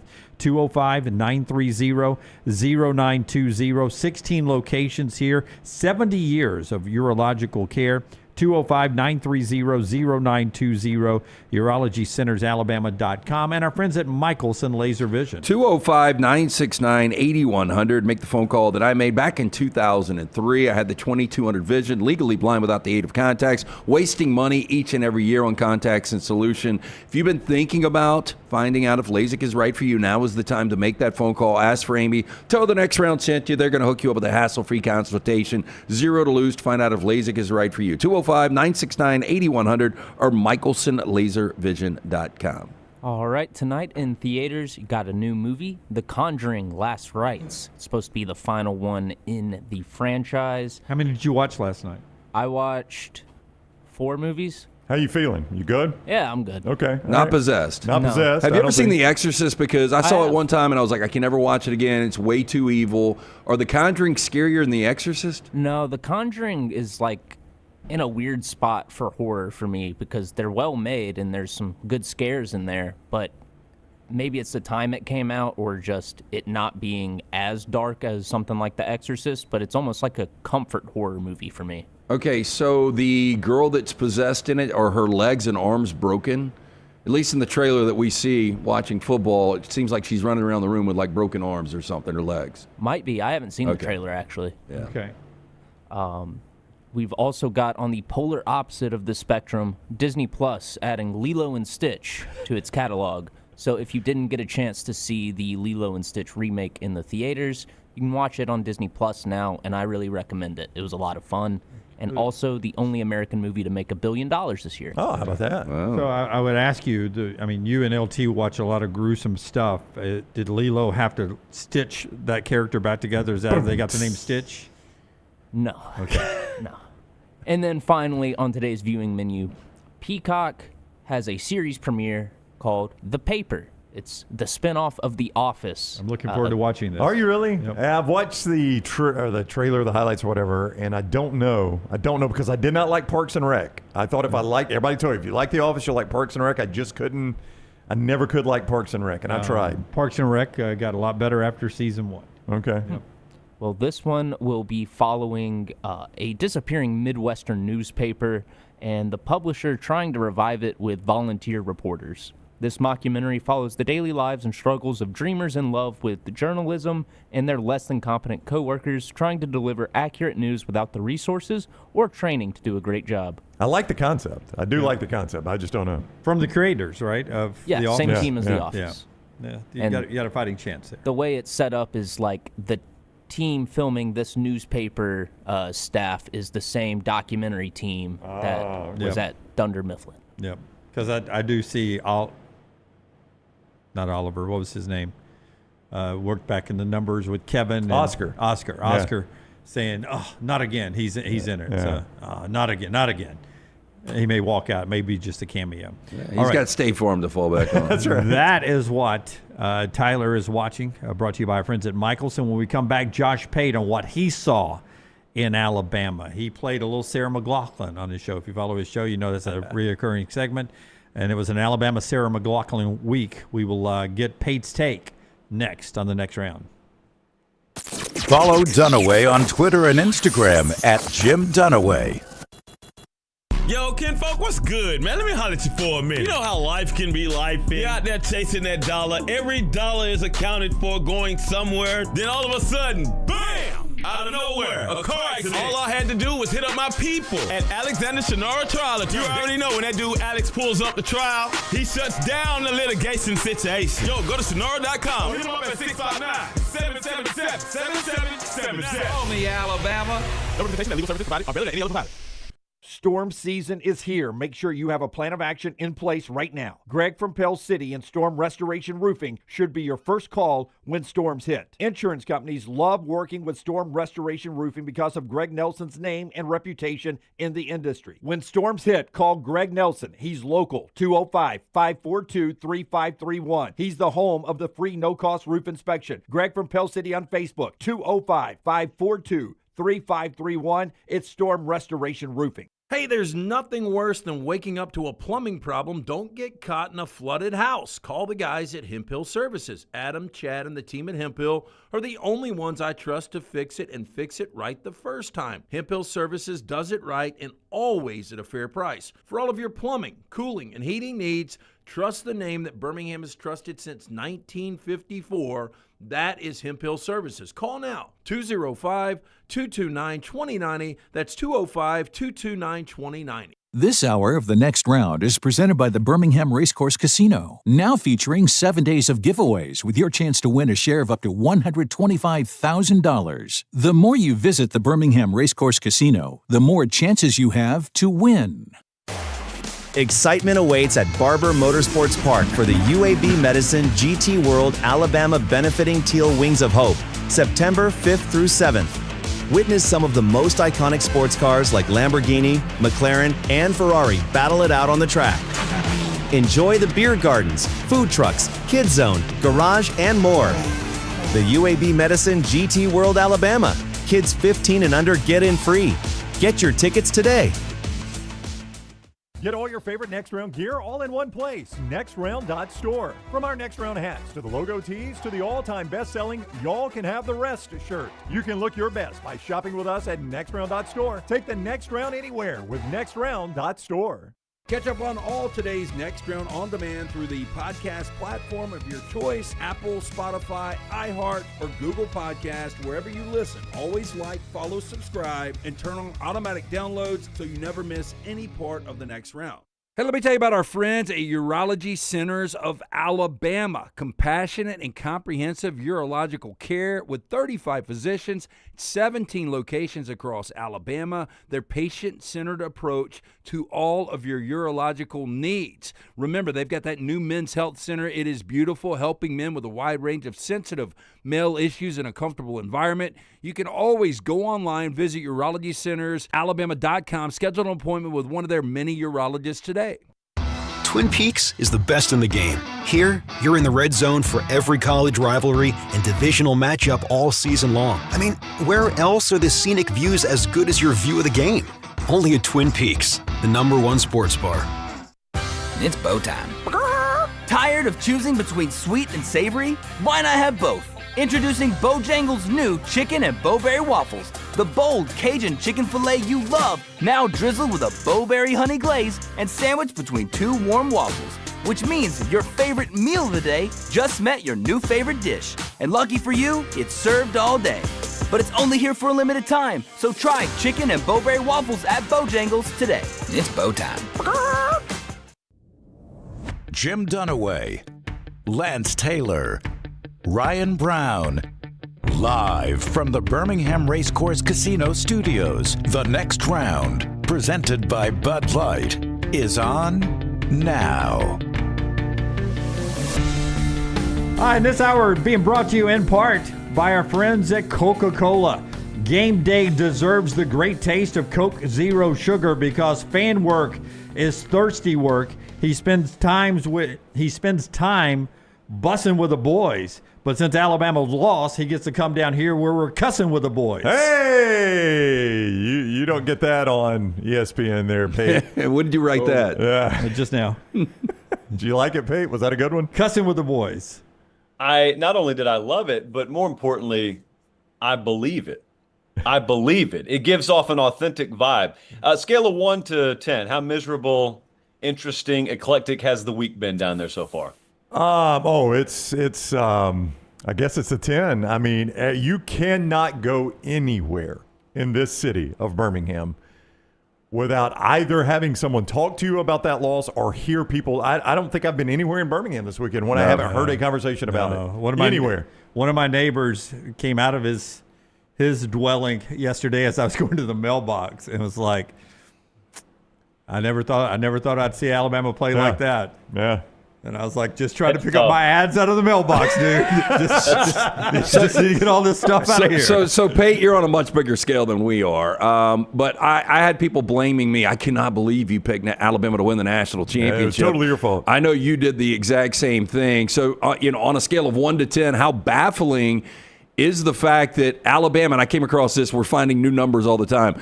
The first team, let me get this right, first team ever ranked in the top 10 to lose an opener to a team that lost 10 or more games the year before. So you got to keep up with all these numbers that keep rolling out. But, I mean, I was blown away, no energy. It seemed like the effort wasn't where it needed to be. From your vantage point, what do you see? Never been more surprised. I'm not going to say in my whole life. I don't remember being more surprised by a college football result. This was App State over Michigan level stuff for me, just in terms of what what happened, although it happened over the span of 4 hours. So I kept on saying it over and over again. I was doing Portland radio about 20 minutes ago. Even they're talking about it. And it's mainly Trailblazers up there. Even they're talking about it. So everyone's talking about it. Everyone's dumbfounded by it. A couple of the things that I've had thrown in my face that I'm not going to walk back on is, but you said you went to some of their practices and you really liked what you saw. I did. And I did. There's nothing that I take back from that. I don't think my eyes lied to me. Now, what my eyes led me to predict, that went horribly awry. But by the way, you guys know several folks, former players, coaches, scouts, and whatnot that occasionally go to Bama practices. Did you hear anyone, forget me, did you hear anyone tell you it's not looking good over there? Nope. Don't love what we're seeing over there. So, I mean, correct me if I'm wrong. This time last year, Saban himself went and watched Florida State work out and said, that team's winning the ACC. That's a good-looking team right there. They were dead on arrival. They showed up in a casket. So there's never a pulse for the team. So what we have concluded here is practice can lie to you. The game doesn't. Practice can lie to you, I guess. I do feel the need to point out that it is 1 week. I know this is not popular to say down there right now. It is 1 week. Because I know how physical and how flying around those practices I went to were, I still have hope that that's somewhere in there. What's tough for me to square is it's one thing if you just make execution-based mistakes. But if the mistakes are more fundamental, maybe like DNA-based, by that I mean, the non-negotiables, effort, toughness, accountability, ability to sustain, will to win, that sort of thing. If that's not present, I don't know that you have some magical, come to Jesus team meeting and get all that right. But I can't explain what happened to begin with. So it would be foolish to think I can explain where they are right now. So they may come out with their hair on fire Saturday, which proves nothing. They may do it again against Wisconsin, and all anyone's going to say is, yeah, but that style of offense is not the one that would expose you. Plus, it was a home game. But now go to Georgia. Go on the road and beat them. That's the next game. You guys know that as well as I do. Now, if it really falls off the cliff and they lose to Wisconsin, it's a moot point anyway. But the Georgia game's the one everyone has circled now. That's the one where you kind of find out what your season's going to be made of, I guess.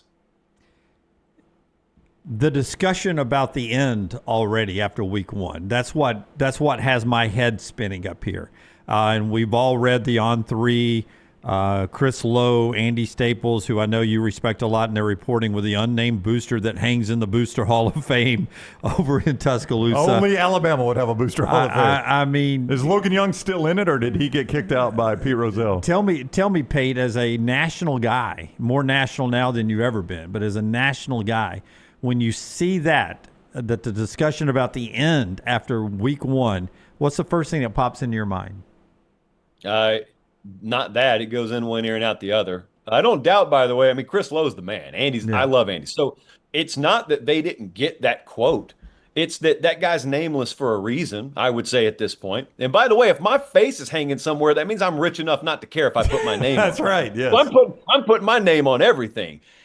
Look, those people like to talk. They earn the right to. They pay the money to be able to. So I would ask this.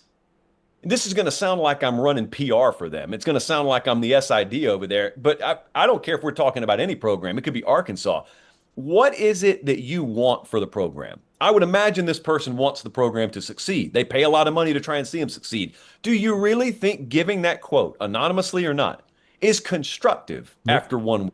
Even if that's the conversation you're having behind the scenes. What purpose does that serve? And how do you not know that you're not further exacerbating a situation by knowing the mushroom cloud of a column like that is going to have that otherwise may have sort of found its way back on track? How do you know you're not further screwing things up? So I listen to it, and I always think it's foolish to be talking hot seat period this time of the year. I'm not even doing it with Dave Aranda, and we all know he's on it if he loses this weekend. So I'm certainly not doing it with Kalen DeBoer.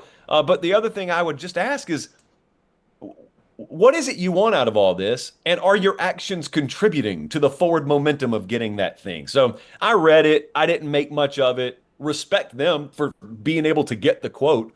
But as for the quote itself, I didn't think much of it at all. Josh Pate is with us, host of Josh Pate's College Football Show. You guys got anything else on Alabama? I was going to move on. Well, I wanted to ask you on Florida State. Like, I don't know what we know about Florida State. Like, they looked like they played with a ton of energy. They looked like they had, the speed to, compete, obviously win the ACC after what we saw in the second half with Clemson. But, like, did you take Florida State away saying, hey, this team can win the ACC? We're not supposed to talk like that, Lance. It's just Bama Ducks. Yeah. I don't know if you got that memo. I sure did. I think that week one still has a lot of context. I think September will provide a lot of context on week one because I have it on good authority. Miami goes to Tallahassee in a few weeks, like within the calendar month they go in there. And it could be that we're talking about Florida State being a top 10 team after they beat Miami. Like, I don't know that. But what we do know is Alabama or not, generically, every single year, there is an outcome or two or three or half a dozen in the beginnings of a season that we look back on at the end and we reassign either credit or remove credit from it because what's happened? We have watched the games play out and we have learned. We've got proper context provided. So, last year, Georgia Tech had pulled off a massive upset over Florida State. Well, no one talked like that by Halloween because Florida State sucked. So maybe Bama sucks this year, and this wasn't worth anything for Florida State. Maybe Florida State's a great team, and Bama went down there and got ambushed and learned lessons from it, and both of them are good. Maybe, I don't know. But those 3 words right there, I guess it's 4 words if you don't count the contraction. I don't know. There's a lot of skill in just having the audacity to say that this time of year, because I got news for you. After last week, I've never been more confident. I do not know. Josh Pate is with us. Josh Pate CFB, the Josh Pate's College Football Show, the same places you get our shows, so go set your alerts and support Josh's product there. You also see him on a variety of networks and sports platforms. The Fall Don't Lie Tour will have 2 stops this weekend, Iowa State and Ames, and Michigan, Oklahoma, and Norman. Incidentally, I had no idea Kirk Ferentz could become the winningest Big Ten coach of all time with a win. That blew me away, Pate, when I found that out yesterday. I did not know that. Yeah, that's what legends are made of. I guess so. Go coach half a century somewhere and become an institution and coach until you own all the records. That's how you do it. That's how you do it in radio. That's how you do it in coaching. That's just how you do it. Wow. What? Was that a shot at me? You? At you? Yeah. No. Okay. No. All right. It's a shot at certain others that I have noticed wear out their welcome, not in the Birmingham market, but in other markets. And I look at it and I say, I know what he's doing. He wants the record. That's why he's hanging on. He's just going. Most shows. The second half of the Ball Don't Lie Tour, though, is going to be in Norman, a fascinating game where when I thought about this game in the summer, I didn't think my question coming into this game would be Michigan's defense. But after Saturday, I kind of wonder about Michigan's defense against John Mateer. I wonder about both of them. I think that there is a high likelihood that quarterback mistakes determine this game, because both of them are big-time talents. Underwood and Mateer are both, they have star potential. Whether they become stars remains to be seen. But neither one of them has played on this stage. Neither one of them has faced this caliber of competition in college. Underwood has been playing college for 5 minutes, so he hasn't done anything. And they're both going to be in a position where at some point they're going to be asked to win the game, because I don't think either of their running games is going to take over. If one does, it'll be Michigan's. But I just don't see Brent Venables sitting there watching them do what FSU did to Bama and just march down the field. I don't see that happening. So he'll make Underwood beat him. Michigan does not have good receiver talent. And so there's a chance you try and force some stuff and you end up forcing turnovers. And then on the other side, Mateer, there's a chance that they're sitting there under 3 yards per carry and it's a bunch of 3rd and 7s. And he knows he's got a lot of hype, and they're trying to do what they couldn't do against Tennessee last year, that big home game they had against Tennessee. So I think a couple of costly mistakes are going to decide that one. I just think if it goes against Oklahoma, we're talking about DeBoer right now, that thing gets turned up quickly on Brent Venables, and Auburn comes in there a couple of weeks later, and that is it's an early season must-win game for them, I think. Kirk Ferentz, back to him, the Cyhawk Trophy. So Mark Gronowski comes over from South Dakota State, 54 starts there, was not good against Albany. Do you think there was a little bit of sandbagging going on? Because they rushed for 310 yards. Now they're playing Iowa State. This game is one of those, if you think you figured it out, it's the other side always, and everybody's saying Iowa State and Rocco Beck are going to win this game. Do you think Iowa finally shows us that they've got a quarterback and they're able to go vertical? Quarterbacks don't happen to Iowa, Lance. Iowa happens to quarterbacks. And I think Iowa may be happening to Mr. Gronowski. Certainly he's going to throw for over 50 yards. We've got to think that's kind of a bold prediction for Iowa, but we've got to think at least that's going to happen. I looked at that box score. I cannot tell you I watched a whole lot of that game. I looked at that box score and thought what you thought. They ran for over 300 yards. They carried it over 50 times. So clearly that's going to invert itself a little bit here. But then the follow-up of sandbagging week one with a new quarterback is you haven't really seen him with true live bullets flying. So you're going to go on the road with him. You don't really know what you have. And then on the other side, Rocco Beck started there for 19 years. So I do know what I have with him. Bojangles with the Iowa State color palette back there, by the way. So that's a tip on the pick. Look, the one risk you always run is Iowa just gets into death mode running the ball and you can't stop them. I actually think popping a couple of explosive passes is what Iowa needs. Kansas State scored 2 touchdowns on explosive pass plays in that week 0 game against Iowa State. They still lost, but that's how they moved it. If Iowa can do that, they can win the game. If they can't, short of one of those +4 turnover games like they had a couple of years ago up in Ames, I think Iowa State will end up taking this. The Cafe Risque Bowl, USF in Florida this weekend. South Florida, man, they look pretty good spanking Boise State. Can they do anything with the Gators there in the Swamp, you think? I think so. They've just profiled as a team that plays these games tough. They've done it against Bama twice. Either Miami or Florida they did it against recently too. They don't win them. They haven't won any of these games. They did beat Boise the other day, but there's something about Alex Golesh getting his guys up for these kinds of games and understands how to structure it to where it's competitive in the fourth quarter. So I think the number I checked last night was 17.5, and I actually took USF plus the points. So I expect a Florida win. I expect the kind of game that makes you look and you say, oh, Florida's got some flaws, which of course they do. Everyone does, but people won't care. They'll say, oh, they got flaws, man. That right there is not going to win on the road at LSU and Miami the next 2 weeks. And let's remember, that is their schedule the next 2 weeks, at LSU and at Miami back-to-back. So I do think the answer is yes, and I also think that the drumbeat will continue to grow about Alex Golesh getting a bigger job, which I think is inevitable. I just think John Summerall, guys like that, have the opportunity to wait for the right one to come open. If you had told me without a name, blind resume, SEC quarterback goes 10 of 23 for 85 yards and a pick in week 1, I promise you my response would have been, but Kentucky still won, right? That was Zach Kells on his line. I mean, that's it. You talk about Iowa and quarterbacks. That's a Kentucky quarterback line, right? So what?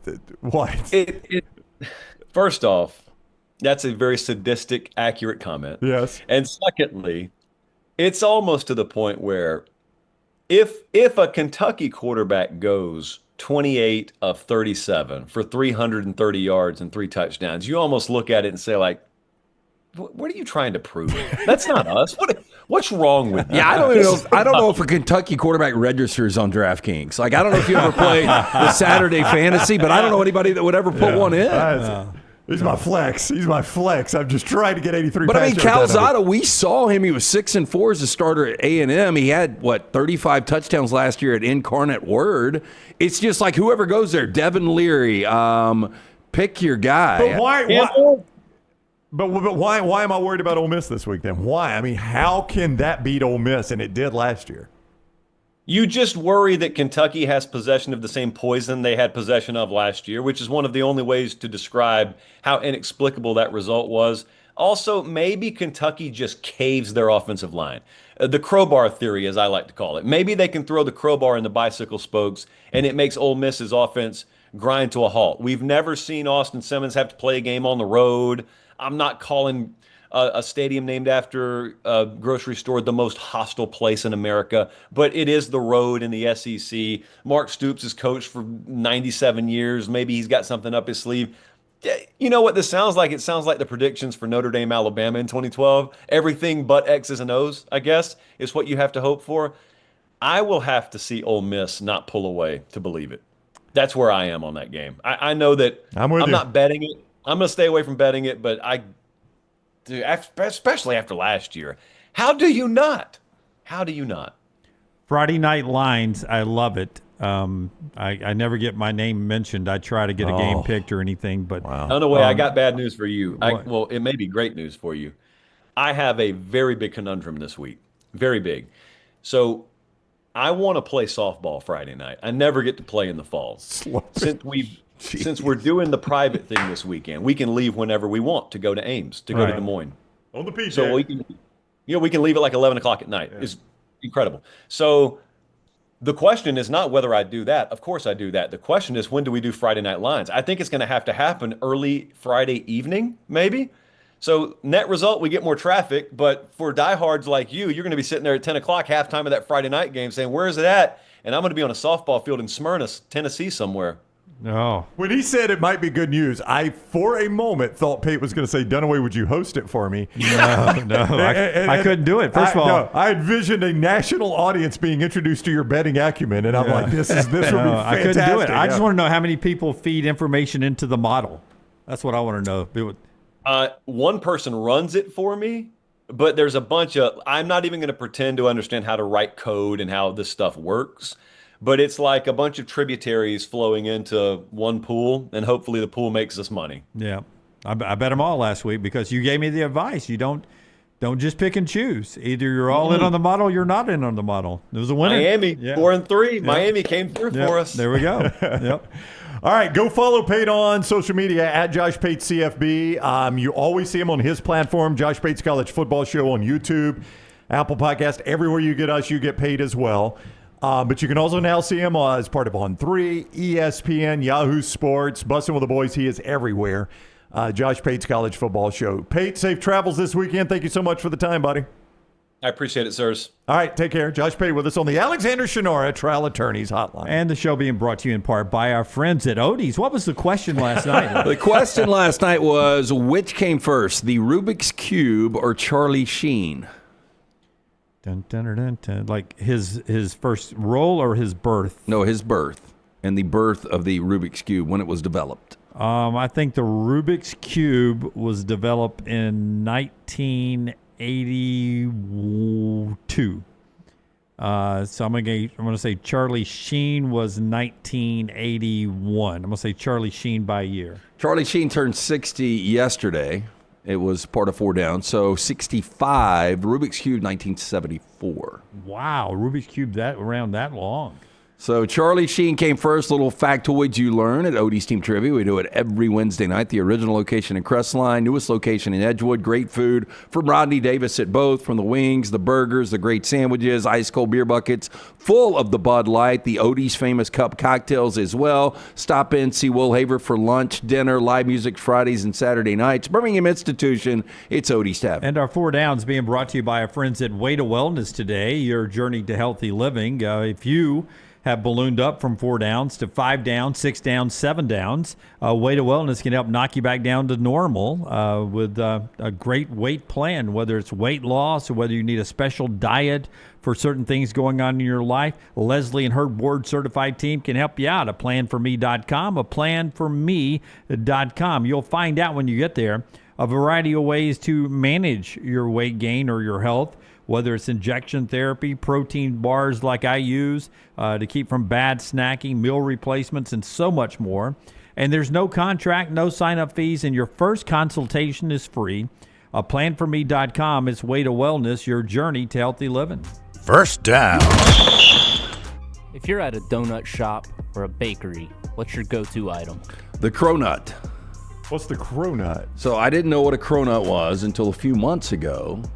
Maddie introduced me. It's a croissant and a donut mix. It is fantastic. And there's a place down on the coast that does them. What's the texture? Is it more croissant or donut? It's more donut. Interesting. Yeah. So, but it's buttery like a croissant? Yeah, it's like a really, buttery donut, basically? It's just fluffy? It's absolutely fantastic. Wow, I'm fascinated by the cronut. Yeah, the cronut. Probably could Google it. I've never Googled the cronut, but very good. This is tough for me, Tyler, because I'm a very routine person. And the breakfast I get most every morning now. Now, my routine has changed a little bit because my daughter started middle school, so sometimes my path is different getting here, taking her by middle school in the mornings. So it's changed a bit, but I get the same exact breakfast from the same exact donut shop every single day normally. But if it weren't for that breakfast, I think my go-to is the glazed cruller. That's my favorite donut, is the glazed cruller, yeah. This is the cronut. It does look good, Lance. Oh, the cronut is fantastic. That looks fantastic, yeah. It really is. A lot of air in there. Well, I don't know if you know this, but a lot of donuts, that's really all they are is air. Not the good ones, man. I like the cake donuts are really good, but for me, if I can go buy a Hot Now Krispy Kreme where they melt in your mouth and black coffee, I'm a Southern boy. Just give me Hot Now, 12 of them, and they go down quick. I'm going with the kolache. I love a kolache, yeah. What do you like inside of it? Ooh, I've had some that are Kaneka sausage and cheese, and those are good. Now you're and talking. then I've had some that are the boudin. Is that how you pronounce it? Boudin, yeah. Yeah. That sounds like a lot. Those things will That sounds like a stick lot. with you all day, though. Oh, yeah. Good kolache? Yeah. Oh, yeah. They're good, though. Second down. 69 years ago today, The Price is Right premiered for the first time. What game show would you stand the best chance of winning? I always liked, I don't know that I would stand the best chance because unless you did what the one guy did that memorized the pattern, it's a big game of chance, but I always like Pressure Luck. And I think I could be okay on Pressure Luck. Now, the guy that memorized the pattern beat the system. It's a good movie. And upset the producers very, very badly. But I would like... Ended up being a pretty good movie. Did you see it? Yeah, that's what Tyler said. Yeah. I've seen the Game Show Network documentary on it, but I have never seen the movie. So the movie's actually good? Yeah, I just cannot believe how strange the guy was. And all of it was pretty accurate. Yeah. And how he actually was able to get into the game to begin with. Yeah. So I would go Pressure Luck. Yep. Walton Goggins plays the game show host. That's right. I remember that. I like Walton Goggins. Yeah. Yeah, I would any of The Price is Right. I mean, back to the original question. It was just so random. Yeah. Because you're guessing everyday items, right? But for me, Wheel of Fortune. I mean, I think I walk away even if I win one game. You know, I may walk away with $1,000. So I think I win even if I'm not the big overall winner. And the words don't seem that hard, or the phrases don't seem that hard. Well, I bet they are when you're standing up there, though. You got to get the letters right. Yeah, we did have that one trash open where someone guessed a round of sausages. Yeah. Well, look, instead of a round of applause. when the lights are on, it's a lot different. Like back to Odie's, we do a thing called 5 Things. That's right. And guy comes up, hand him the mic, and we throw out, give me 5, like last night, 5 different football movies. He couldn't give us one. Completely froze. People just freeze in those moments. Yeah. Wow. Yeah. Never know till the lights hit you, man. Third down. Beyonce turns 44 years old today. When it's all said and done, who will have a better career, Beyonce or Joe Burrow? To me, easy Beyonce. Yeah, I learned that at SEC Media Days this year. Yeah, I mean, 4 nights. Was that in Mercedes-Benz, right? Yeah, 4 nights 4 sold out nights in in Mercedes-Benz. And her fan base, that's a passionate fan base. So I think I'm going to go Queen Bee myself. Yeah, I mean, even if you went, I would go Tom Brady over Beyonce, but you've got to get to that level. See, I thought about putting Tom Brady in this question, but I thought that would swing too much in favor of Tom Brady. Yeah, I think it would be closer, though. I mean, Burrow's got a lot of work to do. Yeah. Fourth down. Like win a Super Bowl. Like, I'm not even sure Tom Brady and Beyonce would end up being equal, probably. Yeah, I mean, it's very, very close. Yeah. But I would go Tom Brady just because, I think most people would agree he's the greatest to ever do it just based on results. Fourth down is The Conjuring Last Rites releases today. Have you ever been to a place that you thought was haunted? Never one I thought was haunted, but what was weird is one time my wife and I spent some time in Highlands, North Carolina, and we were staying in this inn that my wife had found. And in the lobby, she had told me, like, hey, there's this rumor that there's this place is somewhat haunted. And in the lobby, they had framed like some newspaper articles about the haunted inn of Highlands, North Carolina. And I start reading the story framed in the lobby. And our room was the room that was supposedly haunted. The room we were actually staying in. Like, it gave the room number. And that's the room we're staying in. And I told my wife, I was like, you told me this joint was haunted. They've literally put us in the room. I didn't notice like any paranormal activity, but it does kind of change the way you think about it when you realize you're staying in the room that's supposedly haunted. Yeah, I don't want to press my luck here, but I do believe there are only certain people that can see these mediums or whatever, because, and I don't know if you know this about me, Tyler, I moved into a hotel 10 years ago downtown.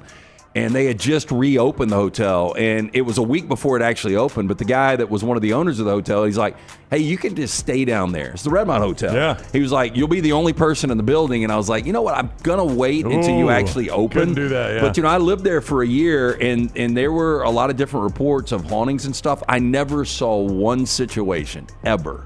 Knocking on wood, because I don't want to see anything. Yeah, I'm in the same boat. I've never been in that situation, nor do I want to be in that situation. Where I think I'm somewhere where it's haunted. When I was writing this question, I was sure you would have something, Jim, because of your time at Montevallo. Yeah. Nope. Well, I never went inside that building. I walked around it and stood outside. What is the building? I forget the name of it, but there's one haunted building. If not, was it one of the Jeffrey Ghosts? Did they go to Montevallo? I remember those books, Jeffrey and 13 Other Alabama Ghosts. No, Yeah. that's the first time I went on a field trip to Montevallo and had it read to me by a teacher on the big stage down there. We'd sit crisscross applesauce, and she read us ghost stories from Alabama Ghosts. I can't remember if that's one of them or not. I think it's the King's House on property there. I think that's the name of it. There's a few different buildings there that are supposedly haunted. A random place that a lot of people say I never believe in this kind of stuff, but you get a weird feeling is the battlefield at Gettysburg. That is bizarre. I've heard a lot of people say that about being on the battlefield at Gettysburg. A lot of souls were left there. Yeah, it's a tough spot. Yeah, a lot of people say you can feel the energy from just bad energy. The guy on our show said that, the general. He'd been two places. General Pocopani? Yeah, where he's been two places where he felt evil, and one of them was at Gettysburg, and the other was somewhere in the Middle East. Yeah, I've had other people say that. Yeah, that's our Four Downs today. Brought to you in part by our friends at Inverness Country Club. Tell us all the great things going on over there, Lance. When we come back, more games from around the country as we get ready. Don't forget our Pick 3 will be up tomorrow, maybe even later tonight, as we get ready to enjoy another week of college football for week 2. Yeah, find your sense of community at Inverness Country Club. They've got memberships that fit everyone, from the social, the golf membership, childcare, also a big plus. Having dinner with friends, knowing your kid is safe on site, massive plus. Maybe you work from home. What about working from the club while they watch your kid? Best days happen in Inverness. To take a tour of this unbelievable club, call Aaron, 205-991-8608. That's 205-991-8608, or online, iccalabama.com. Take the next round anywhere you go with official Next Round gear. Buy yours today at nextround.store. Yo, kinfolk, what's good, man? Let me holler at you for a minute. You know how life can be life. You're out there chasing that dollar. Every dollar is accounted for going somewhere. Then all of a sudden, bam! Out of nowhere, a car accident. All I had to do was hit up my people at Alexander Shannara Trial Attorney. You already know when that dude Alex pulls up the trial, he shuts down the litigation situation. Yo, go to Shannara.com. Hit him up at 659-777-7777. Call me, Alabama. No representation that legal services provided are better than any other provider.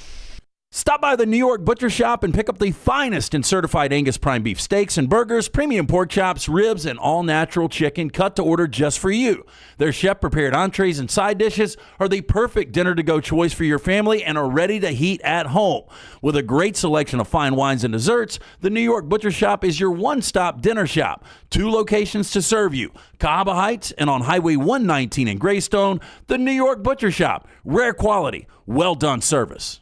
Hey, for all of your IT and printing needs, reach out to our friends at Xerox Business Solutions. Look, I'm still one of those old school guys. I print my notes every single day for the show. If you watch the show here on the Next Round, you see all the notes in front of me. From day one, Xerox Business Solutions, they've been with us here at the Next Round. Local for over 45 years. For all of your IT and printing needs, visit XeroxBusinessSolutions.com or call 205-969-3000. That's 205-969-3000. When you crave activity like we do, you belong in the Roback family. Get the best golf wear, hoodies, and activewear for men and women at Roback.com. Use promo code TNR20 to get 20% off your order. That's Roback.com, promo code TNR20. Hey, there's nothing worse than waking up to a plumbing problem. Don't get caught in a flooded house. Call the guys at Hemp Hill Services. Adam, Chad, and the team at Hemp Hill are the only ones I trust to fix it and fix it right the first time. Hemp Hill Services does it right and always at a fair price. For all of your plumbing, cooling, and heating needs, trust the name that Birmingham has trusted since 1954. That is Hemp Hill Services. Call now, 205-229-2090. That's 205-229-2090. Catch up on all of today's Next Round on demand through the podcast platform of your choice. Apple, Spotify, iHeart, or Google Podcasts. Wherever you listen, always like, follow, subscribe, and turn on automatic downloads so you never miss any part of the Next Round. Excitement awaits at Barber Motorsports Park for the UAB Medicine GT World Alabama Benefiting Teal Wings of Hope, September 5th through 7th. Witness some of the most iconic sports cars like Lamborghini, McLaren, and Ferrari battle it out on the track. Enjoy the beer gardens, food trucks, kids zone, garage, and more. The UAB Medicine GT World Alabama. Kids 15 and under get in free. Get your tickets today. Next Round shirts, Next Round hoodies, and Next Round hats are all in one place. NextRound.store. Find your favorite piece of gear from your favorite show and put it in your rotation. You never know. You might be in one of our videos showing Next Round gear being worn all over the world. Find all your favorite Next Round gear by visiting NextRound.store. Place an order for you and that big Next Round fan in your life at NextRound.store. Look your best at work, at school, at the stadium, or anywhere you go wearing Next Round gear from NextRound.store. It's bow time. Tired of choosing between sweet and savory? Why not have both? Introducing Bojangles' new chicken and bowberry waffles. The bold Cajun chicken filet you love, now drizzled with a bowberry honey glaze and sandwiched between two warm waffles. Which means your favorite meal of the day just met your new favorite dish. And lucky for you, it's served all day. But it's only here for a limited time, so try chicken and bowberry waffles at Bojangles today. It's bow time.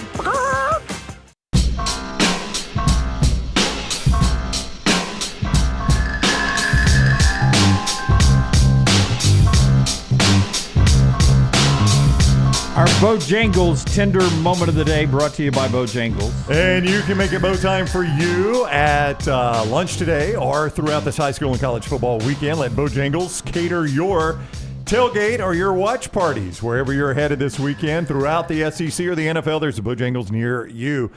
You get those hand-breaded chicken tenders for lunch with all those 7 sauces that are great for dipping. And those of you that have missed that pork chop griller biscuit, it is back at Bojangles for a limited time at breakfast. I know you missed it in all its tender, marinated glory. It missed you, too. Made from scratch buttermilk biscuit, mouth-watering pork chop, sandwiched together right there. It is a flavor you never want to say goodbye to again. So head to your local Bojangles. It's bow time. 16.6 million people watched Ohio State, Texas. That is the most watched Week 1 game ever. It was the most watched Week 1 ever altogether, by the way. I mean, I'm not really surprised with the arch angle, 1 versus 2, defending national champions. Well, coming out of the. I mean, so many people were tuned in. There's some people that don't watch the 11 o'clock games for whatever reason. I don't understand it, but everybody was watching Corso, and so it was just a natural transition in as well. Yeah, you just got a lot of people that. There's a lot of the I'm never watching college football crowd again, and the viewership numbers just keep climbing in college football. As Brown said, most watched opening weekend across several platforms. 10.8 million watched the Notre Dame-Miami, just 1 point ahead of Alabama-Florida State in the 2:30 window. Alabama getting beat still draws big numbers. 10.7 million there. LSU-Clemson, 10.4 million there. Even the blowout on Monday night, Labor Day night, 6.1 million for North Carolina as they got shellacked by TCU. That's our Bojangles Tender Moment of the day as the numbers continue to grow. By the way, Roger Goodell on the Today Show yesterday gets asked about Taylor Swift as the Super Bowl halftime show in Santa Clara. His answer is maybe. Oh, it's not a no. Yeah, from Roger Goodell, by the way. And we learned yesterday on the McAfee show that NFL Red Zone will not be 7 hours of commercial-free football anymore. Scott Hansen, pointing out that they will have commercials in the red zone now. That's always been the big thing, he says, is 7 hours of commercial-free football. Yep, he says it'll be 7 hours of football now. It'll be his opening line.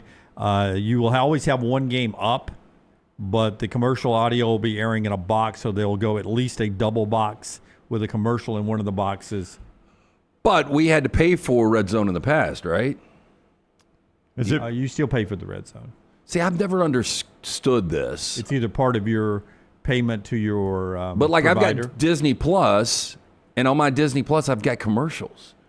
And Well, it's but like, you- well, you can spend more, but I'm like, I've right. already got a subscription. Oh, I know. That's I'm an aware. entryway. Like on Yeah. Prime, we can go Prime commercial free if we want to. If we want to pay more per month. No, I know. It's kind of baffling that you're already paying a subscription and then you're getting ads. Did on top Red of Zone initially come with NFL Network? Like when you first got NFL Yes. Network, you got Red Zone for free, right? As long as you had NFL Yes. Network. Yeah, like it's a small price upgrade for me on YouTube TV for the Red Zone. Yeah, if you just want Red Zone. Yeah. So that's some tender moments when it comes to television. Back into college football, being brought to you today by our friends at Breakline Browning. Yeah, BreaklineOptics.com. Let me slide these on. You want to look great at a football stadium near you?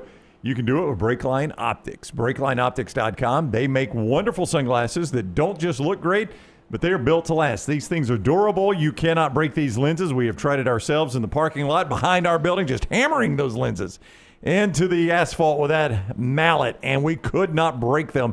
These things are made to last at Breakline Optics. You can see more yourself, BreaklineOptics.com. BreaklineOptics.com. It is an Alabama-based company that is operating nationwide. BreaklineOptics.com. And right now you can save. Code TNR30 saves you 30% off your order. We're giving it away, man. TNR30, 30% off your order at BreaklineOptics.com. We'll talk NFL with Dan Orlovsky at the top of the hour. Most interesting game this week, Michigan at Oklahoma. Anybody disagree? No, That's do not disagree. Biggest game in the country. Don't forget, Wink Martindale is the guy over on the defensive sidelines for Michigan. Last year, at the end of the year, had a masterful game plan against Will Howard in Ohio State, and then Jalen Milroe with his number twos against Alabama in the bowl game, going against John Mateer, and was it Ben Arbuckle that came with him? Mateer and Arbuckle, who've come to Oklahoma. Mateer only played 2 Power 4 teams last year, Texas Tech and Washington, won them both. In the Texas Tech game, he was 9 of 19 passing for 115 yards, a touchdown, and an interception. 21 rushes for 197 yards, so he ran it over Texas Tech. Against Washington, Mateer was 17 of 34, 245, a touchdown, and an interception. 16 rushes for 62 yards. Wink Martindale versus John Mateer and Arbuckle. Who do you like in that battle? Wink Martindale, the old savvy vet, and Ben Arbuckle, the 29-year-old offensive coordinator coming in with this new quarterback that a lot of people, let's see if he can do it in the SEC. Well, this is a big test. This is an SEC defense he's going against in Michigan. Michigan's defense is still that good. But you look at Mateer and you pick your poison on how he's going to beat you. This is a guy that has 3,500 passing yards and 800 rushing yards since the start of last season, the only player in college football to do that. And he's got a passing and rushing touchdown in 7 straight games. That is really difficult to do. Am I right that they're getting Jay Knott back for this game? Is that 100%? That's the word. It's been reported, Yeah. right? I didn't know if it was 100%, if Brent Venables has said it or not. That could be a difference because of what you saw with Oklahoma last week. It was an overmatched opponent, but Jay Knott was not part of the game, obviously. So that is another wrinkle in this game. As you talk about Wink Martindale's defense done away, is inserting Jay Knott into an offense that looked pretty good throwing the football last week. How much does he help their rush offense? Yeah, and what does Mateer look like playing with a running back like that? He didn't have that at Washington State. Bryce Underwood on the other side of this, if you missed him, the multi-million-dollar true freshman quarterback from Michigan, looked the part, zipped it around against a lesser opponent. But Justice Haynes, the former Alabama running back, looked fantastic. It'll be interesting to see what Brent Venables does with a young freshman quarterback. He can dial up some unique defenses as well. Yeah, look, and I think it is about shutting down Justice Haynes. That would scare me more than Bryce Underwood, at least early on. If Haynes can open things up, Bryce Underwood is going to be the real deal, and I think he'll have some opportunities.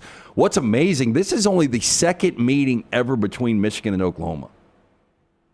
Second meeting ever? The last time they met was almost 50 years ago, 1976 Orange Bowl. Yeah, you would have thought they played more Michigan and Oklahoma. Never regular season. I knew that. Yeah. Isn't that crazy? That is crazy. One time. For those two programs, those two helmets. Just to never meet in a championship situation. Yeah.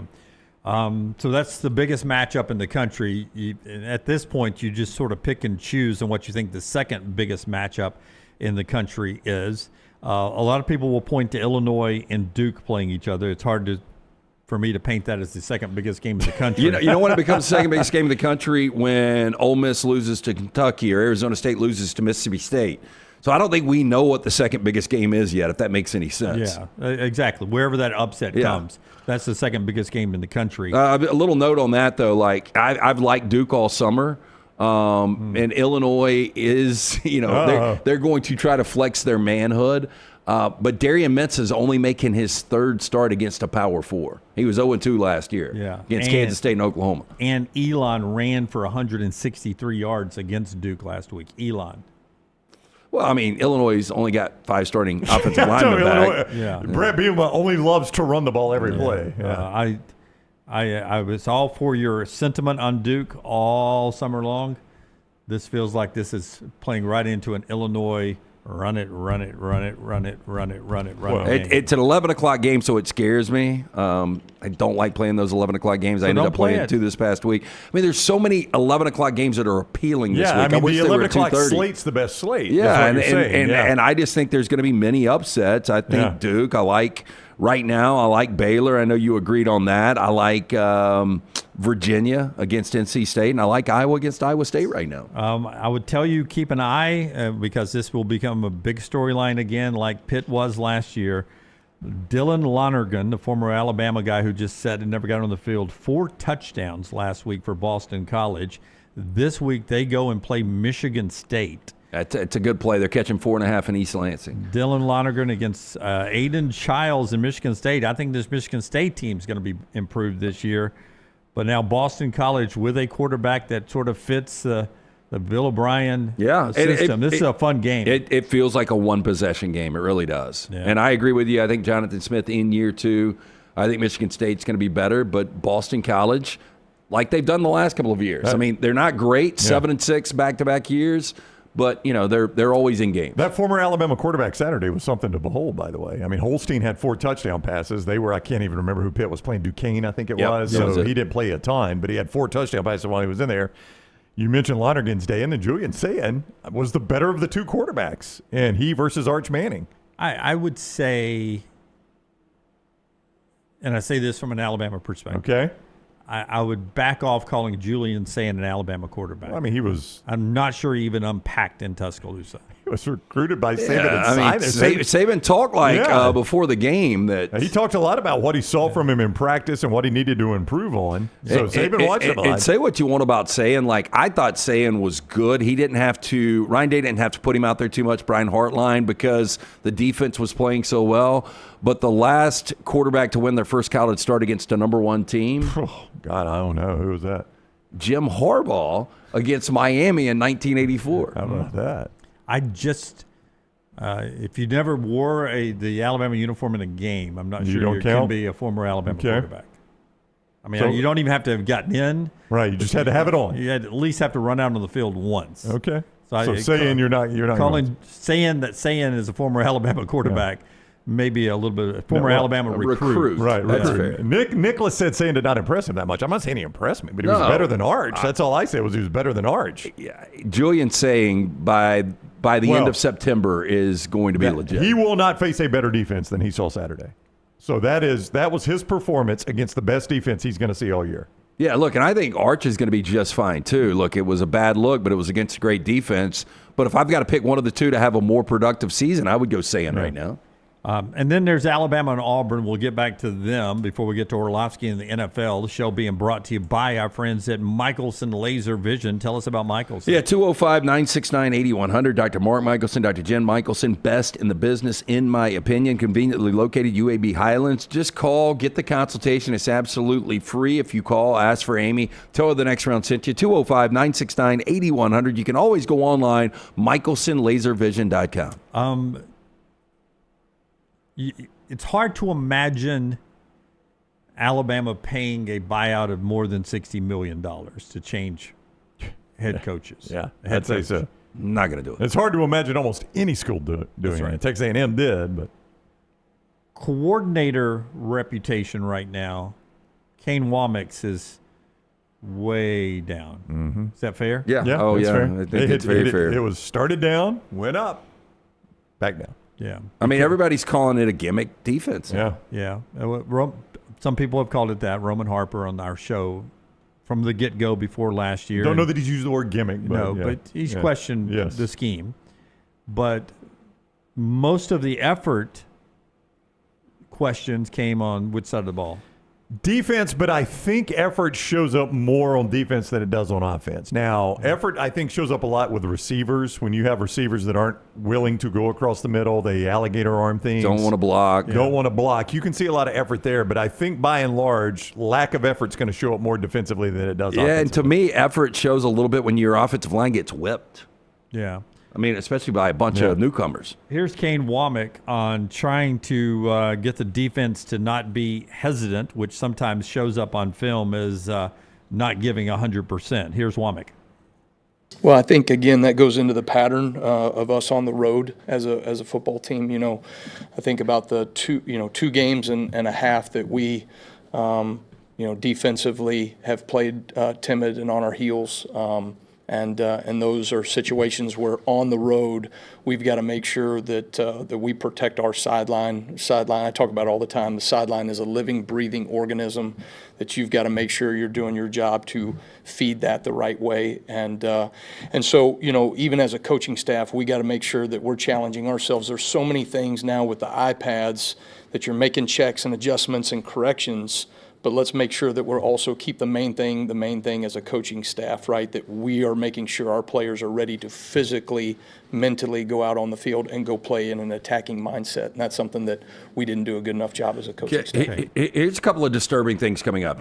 Just first, what he said right there was we almost, like we do at the dinner table sometimes or conversations, you may get caught looking at your iPad or caught up showing people stuff on your iPad. You're not really engaged in what the other human being on the sideline is actually experiencing. He's basically saying we did a poor job as coaches, not looking into our players' eyes or maybe noticing that they were being lackadaisical or not giving me the effort, didn't have the fire to go out there and defend the crimson and white. I mean, let's don't brush over the fact that he was basically saying us as coaches on the sidelines. And remember, every coach but Ryan Grubb is on the sideline. Ryan Grubb's the only one up in the booth. So Womack's down there. Sheridan's down there. And they did a poor job, in his opinion, of looking into the player's eyes and not seeing that fire. At least you're taking some accountability there. I mean, tablets have been a thing for years now. But my point was going to be, the disturbing thing is you give up 230 yards to Florida State. You were 11th against the run in the SEC last year, which I would have thought the way the defense played, the one thing that they would really focus on is, stopping the run this year, getting better in that area. And the scary thing is Castellanos is really good, and I think Aaron Suttles described him well yesterday on Bama and Bourbon as slippery. But he's not the best running quarterback you're going to see. You've still got, Gunnar Stockton can run a little bit. You've got Diego Pavia coming up. You've got Lenoris Sellers coming up. You've got John Mateer coming up. You've got Jackson Arnold coming up. Who leads the SEC in rushing right now. Joey Aguilar can run the football. Yeah. I mean, there's just a lot of these guys out there, so this has got to get figured out sooner than later. By the way, and I thought of this in relation after watching Alabama play, and Alabama contributed to the stat I'm about to give you. I think it was David Hell who had this stat, or Connor O'Gara, one of the two, maybe in combo. It's only 1 week. But we are off to the best quarterback rushing start in 20 years of college football, the last 20 years of college football. Rushing yards from quarterbacks. through 1 week. Best start in 20 These dual years. guys aren't going anywhere. No, I mean, It's I what the think NFL wants I now. think you're only going to see more of it. And you just ran the Alabama schedule, and that's the knowns. Like, I can't really tell you what Wisconsin. I don't think their backup quarterback. I haven't seen him play. LA-Monroe, I got no idea. LA-Monroe, I don't know. You're just going with the knowns of quality running quarterbacks that you're going to see. I mean, Alabama's got to find a solution to that. So, and Bo Preblio too can run it. Yep, that's a good point. Yeah, Missouri. That's another road game. All right, cut 11. Kenny Dillingham here, one-time assistant at Auburn, right? Yep. Oh yeah, offensive coordinator, much maligned actually in his time there. So he knows about life in the SEC. Here comes Arizona State to play in Starkville this week. One thing, I watched a lot of that Mississippi State game. Mississippi State's front seven better than they were last year defensively. So they'll be challenged, and that secondary will have to get a hand on Tyson and try to keep Levin and Tyson, that combination, for beating them. But interesting observation of Kenny Dillingham about going to play, quote, in a small town like Starkville, Mississippi. So interesting is now that we play in a lot smaller towns, we play further away from stadiums, our road games. So we stay about an hour and 15 minutes away from the stadium this week because that's the nearest hotel that's not a casino to stay at. No, it's the truth. That's some teams stay at the casino. That wasn't even a joke. But it's just the nearest hotel. And then you talk, some guys are finicky eaters. So it's like some guys at these hotels, they don't like the food. It's not good. So now we get like sandwiches on the side. You know, Texas Tech we played last year, and our guys got sick the day of the game. We had about 10 guys that stomachs, they were getting IVs because their stomachs were sick from the food. I've never even said that, but it's just you're learning and growing along the way. So now it's like, okay, we need the food we get, and then if a player who's a finicky eater, we also need like a sub sandwich or a hamburger or something that they're comfortable with because you're gone, you know, the pregame meal and then the night meal if they don't go that amount of time with a good meal. So that's something that I learned, you know, when you're going to like Seattle, right? The food, you know, their food's unbelievable, but some of the smaller towns, it's harder to, you know, feed 160 guys. So we're just trying to adapt. Wow. Jimmy Johnson said no asthma on my field. Yeah, that's right. And now we're talking about finicky eaters? Yeah, I know. What is a different world? But to his point, the casino thing was funny, but when you talk about feeding on the road, they're coming, he's referencing small towns, they're coming from the old Pac-12, which was Tempe and Tucson, San Francisco. 2 teams in L.A., yeah, the San Francisco Bay Area, that's right, with Seattle. 2 teams. Rarely did they have to go to Pullman and Corvallis in that league. It was big city living. That's where you stayed, in the big city. Yeah, but you can still find a Jersey Mike's or a Jimmy John's. This is also to feed 160 though. You're gonna roll in. You got to plan ahead. This is also a place that feeds opposing outfielders over their outfield wall. So I'm sure they can find some good cooking somewhere in that town. But I get what he's saying. Alabama and Auburn stay in Columbus when they go over there, right? Alabama stays in Montgomery. No. When they go to Starkville, I think they stay in Columbus, don't they? Alabama sometimes stays in Tuscaloosa, right? They bust day of the game? Yeah, sometimes they bust straight over game day. Because I think everybody stays in Olive Branch when they play in Oxford, if I'm not mistaken. I mean, it is an issue with the Mississippi schools. You don't stay in the town you're playing in, if that matters. Oxford, Alabama stays at a resort on the lake. I don't know what it's called. Yeah, I probably shouldn't give that information out, but yeah. What room number is Coach DeBoer?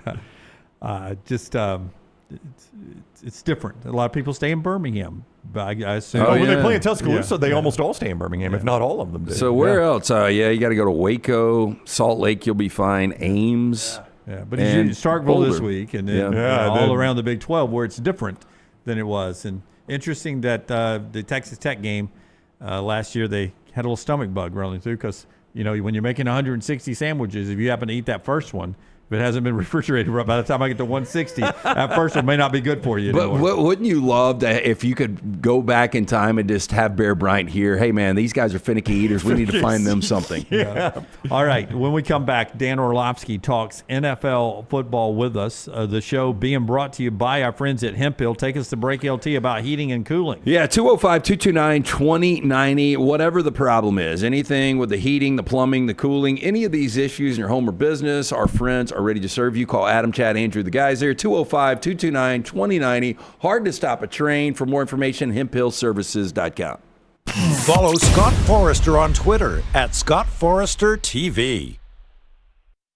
Honey, a while back, life knocked me flat on my behind. I was hit by an 18-wheeler, and Lord of mercy, it left me hurting. Now, I heard through the grapevine that Alexander Shannara had recovered big money for some people. You been hurt? Can't work? Don't sit there suffering. Call my people at Alexander Shannara Trial Attorneys. Ain't gonna cost you a dime, so pick up the phone and dial 659-777-7777 or go to Shannara.com, because when I called, Alexander Shannara answered. Call me, Alabama. No representation made that the legal services provided are better than legal services provided by other attorneys. What are you waiting for? It's non-stop gaming action at Birmingham Racecourse Casino. Come play more than 900 of the latest and greatest games around, featuring fun bonuses and big jackpots. You can wager and win on horse and greyhound races from all over the world.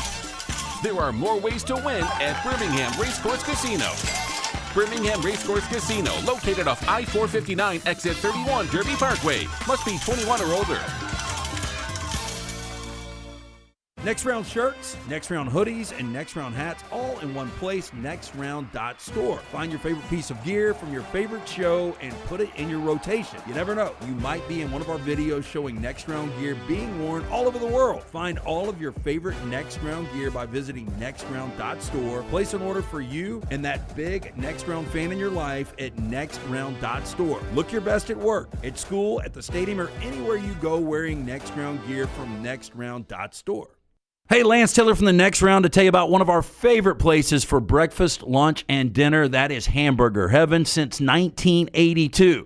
Hamburger Heaven has been serving Birmingham's best hamburgers, cheeseburgers, French fries, hand-spun milkshakes, and sandwiches made fresh to order. All of their ingredients are fresh and prepared daily. This includes their beef, always fresh, never frozen, hand-pattied each and every day. For breakfast, lunch, or dinner, visit any of the 4 locations, Highway 280, Irondale, Gardendale, and Homewood.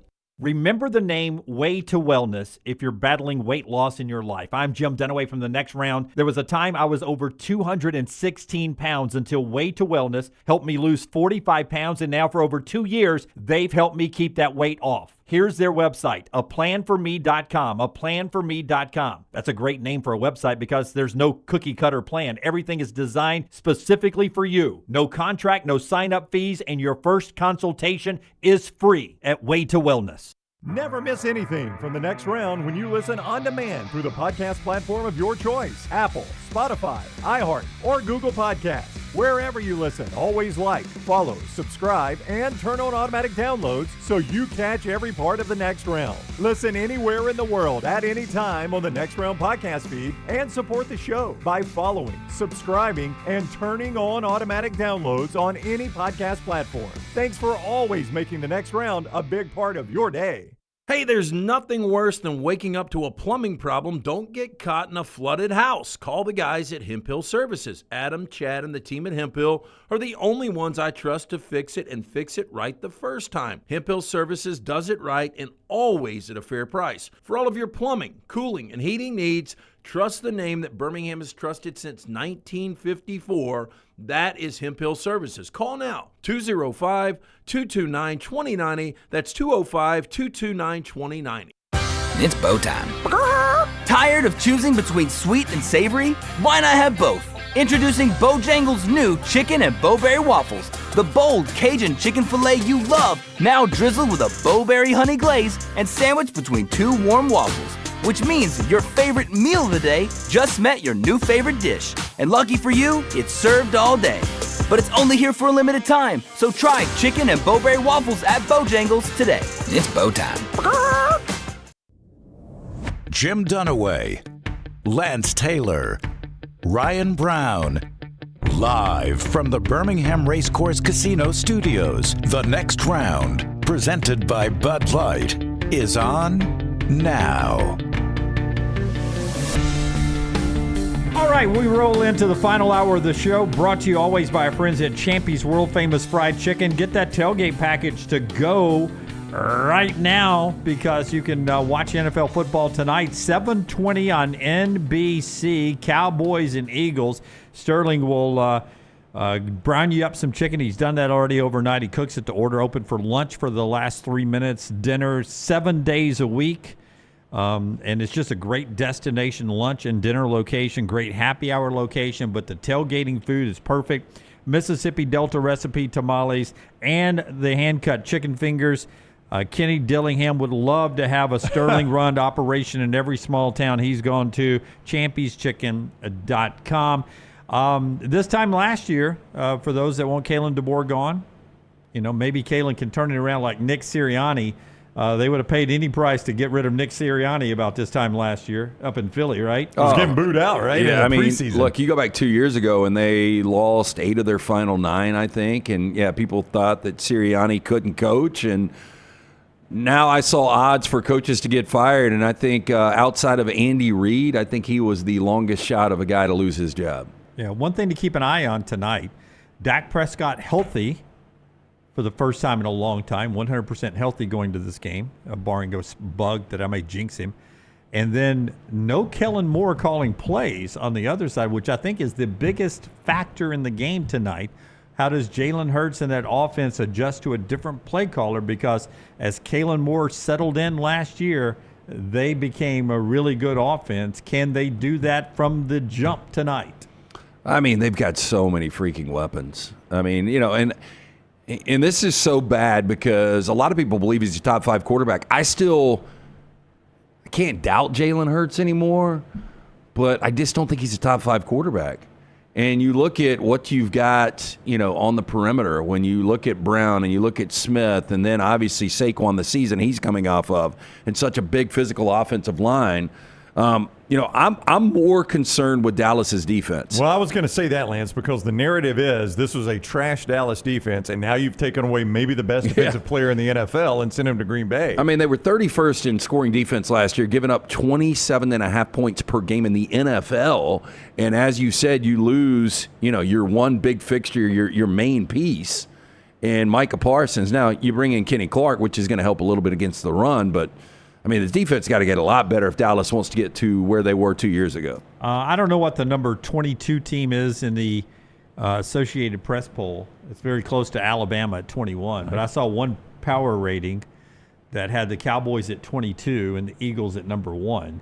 So this would be the equivalent right now of basically Alabama going on the road this weekend to play at Ohio State. 22 is Tennessee. I mean, Tennessee at Ohio, we did see it in the playoffs. Yeah, that would be about this number. I think if Alabama played in Columbus, I think they would be an 8-point dog. Yeah. It's about right. Yeah. Right?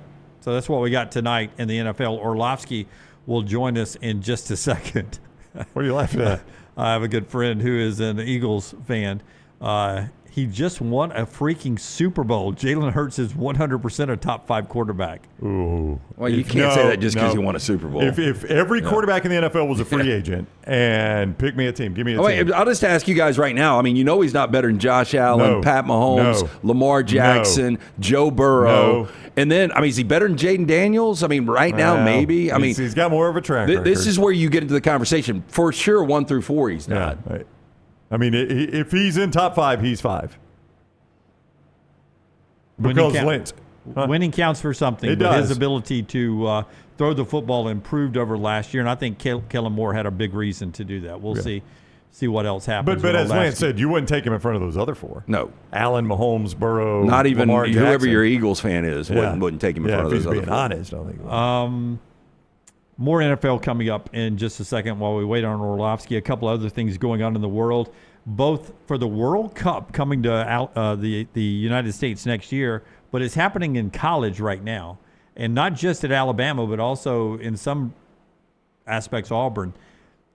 They're using dynamic pricing. In fact, Alabama's dynamic pricing partners, $38 million of revenue is created by tickets sold at the schools in the athletic departments for the budgets, $38 million. So selling tickets still matter. Mm-hmm. Dynamic pricing partners, those tickets that were taken back, a fascinating story by AL.com. But the World Cup next year is going to use dynamic ticket pricing. Have you ever gone to a golf course that has this? I have not. There is one local public course that their pricing has been all over the board since they opened, and they are now on dynamic pricing, and it's wild. You can look on a Saturday morning and a tee time's $280, and you can look the very next day on a Sunday morning and that same tee time's $85. Yeah. I mean, it's wild to look at. Yeah, so we're going to get that for the World Cup. We're getting it in college now.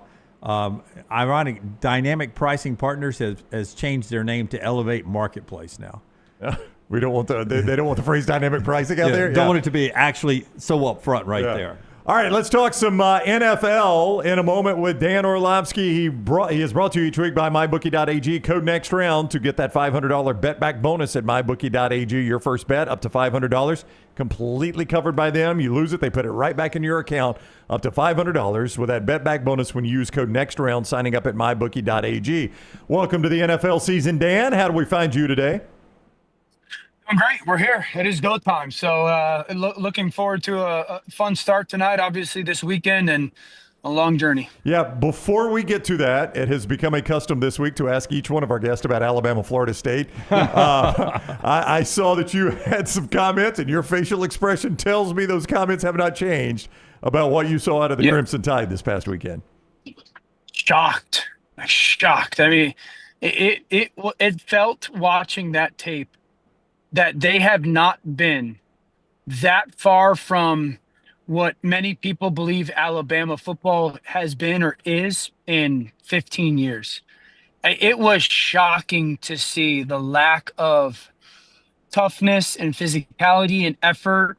I mean, I tweeted this out and I said it on TV. I counted 21 loafs on that tape. And I texted my friends that were defensive guys to make sure that I didn't have the wrong perception of, hey, what's like in your guys' defensive meeting rooms, what would be a high number of loaves? Like a high number. And almost all of them, like 4 or 5 of them were like, anything in double digits is a lot. I had 21. And just watching, you're like, how does this happen? And so obviously there's a lot of problems there. Those are the controllables. And I don't know Kalen DeBoer at all. I obviously root for him. But that is a big task right now. I hate to start with Dallas because you talk about them all the time, but we are seeing the Cowboys and Eagles tonight, 7:20 Central Time. Brian Schottenheimer, you lose your best defensive piece. We talked about how bad the defense was, 31st in points given up last year in the NFL. You bring in Kenny Clark. Maybe that helps the run a little bit. But, I mean, what is your expectation from a Cowboys team that was 12-5 3 consecutive years before they went into the tank last year? I still think the Cowboys would be a competitive team. I kind of had them flirting as a playoff team previous to the Micah trade. Kind of in that 7, 8, 9 world, depending on do they steal a game or not. I don't see them as a playoff team now, but I still think they're competitive. There's a lot of unknown with them. You know, like one, Schottenheimer hasn't called plays in 5 years. So what are they offensively? Schematically, who are they? They've all offseason was we want to get back to some different formations and shifts and motions, modernize the offense. Okay, so what does that look like? You know, and then the young offensive line, how much do they come together? The addition of George Pickens. Pickens is a great receiver, talent-wise, great receiver. You know, he's playing for a contract. So we could see George Pickens go for 1,500 yards this year. Guys play for money in that league, and they play at a high level. Defensively, new coordinator Matt Eberflus. Most of these guys on this defense have played in like a man-based defense. Me versus you. My guy, me versus you. I've got that player, and they've excelled. Trayvon Diggs, Deron Bland. You know, Matt Eberflus, their new defensive coordinator, is a zone guy. So, like, how do those guys play in zone? I just don't know exactly how that's going to play out. So, I still think they'll be a competitive football team, but I don't see them as a playoff one. The most common phrase I heard NFL folks talking this summer is Kansas City's about to go on a slide a little bit after their Super Bowl loss. They open up in Brazil against the Chargers. I want to ask you about Harbaugh year 2. How do you like that roster makeup with the Chargers? Is that a team that can contend for a Super Bowl? Yeah, a Super Bowl feels light or heavy for me. You know, one, the Slater injury is a big deal. You're talking about one of the best left tackles in all football. And then still their perimeter players aren't world beaters. And so that still feels heavy to me. but I think that they're a playoff football team. Their identity has become a very physical football team. It was one of the better run games in the NFL last year, and their defense was so good at keeping the ball in front of them. So I still think this is a team that will, contend in the division. I like Denver better than them in the division. I like Kansas City better than them in the division. How much of a jump does Herbert take in the year under this system, under this coaching staff? But again, I go back to if we're just sitting there going, okay, teams in the AFC, Buffalo's got better perimeter players, Baltimore's got better perimeter players. Obviously, Cincinnati has better perimeter players. Kansas City has better perimeter players, and so that will matter. But that's a really good football team. Dan Orlovsky, ESPN, presented each week on the Alexander Shannara Trial Attorneys Hotline by MyBookie.ag. Code next round for that $500 bet back bonus at MyBookie.ag. You mentioned Cincinnati. I know they're only playing Cleveland, but this was a preseason experiment to try to get to a better start. They have been a horrifically bad starting team in the last 4 or 5 seasons. Do you feel like they've accomplished this? I mean, I guess we'll know, obviously, against Cleveland. I mean, it's a divisional opponent, Dan. How do you feel like that preseason has set them up to start this season better? Yeah, definitely better, but they've been a horrifically bad starting offense. Everything that we've had conversation-wise about Cincinnati in the last year plus has been about the defense, how bad the defense is. They've been horrible to start the season offensively. Last year, I think they scored 10 against New England. A year before, I think they scored 13 versus Cleveland. So it's really the offense that has held back this football team when it comes to starts. One, I think playing into preseason will definitely be a benefit. And then 2, part of the slow starts where Joe hadn't been healthy. Joe missed time because of the wrist, missed time because of the ACL surgery, missed time because of the calf. And so, he has, in his words, said it's the best he has felt maybe in his NFL career physically. So that should help. Preseason reps should help. I do think the eyes are on the defense, though, to start the season, just because, if you can't play better, they gave up 25.5 a game last year. If they give up 25.5 to Cleveland and Jacksonville to start the 2 weeks, you're in full panic mode of like, how in God's green earth did we get so bad on defense? So I definitely think the offense performs better than we're accustomed to start the season, but make no mistake about it. If their defense is markedly improved, they're a playoff team. If not, they're not. You mentioned Jacksonville, random game. Nobody's talking about this game for good reason. But Carolina at Jacksonville this weekend. Liam Cohen, year 1. Dave Canales, year 2 for Carolina. 2 former number 1 guys in Bryce Young and Trevor Lawrence. Who do you have more confidence can become a borderline elite quarterback between those two? I would tell you that Trevor still physically just has tremendous attributes. I don't know mentally where he is. That's really been the thing that has just hampered him in his NFL career, and he's had a lot thrown at him. I'm the third coach, for him, and so that's not ideal, but he's just got such physical traits that are combo-wise unique. Bryce is, you feel more positive about, I guess, the way he ended last year, the addition of a player like Ted McMillan, Dave Canales, now second year with them.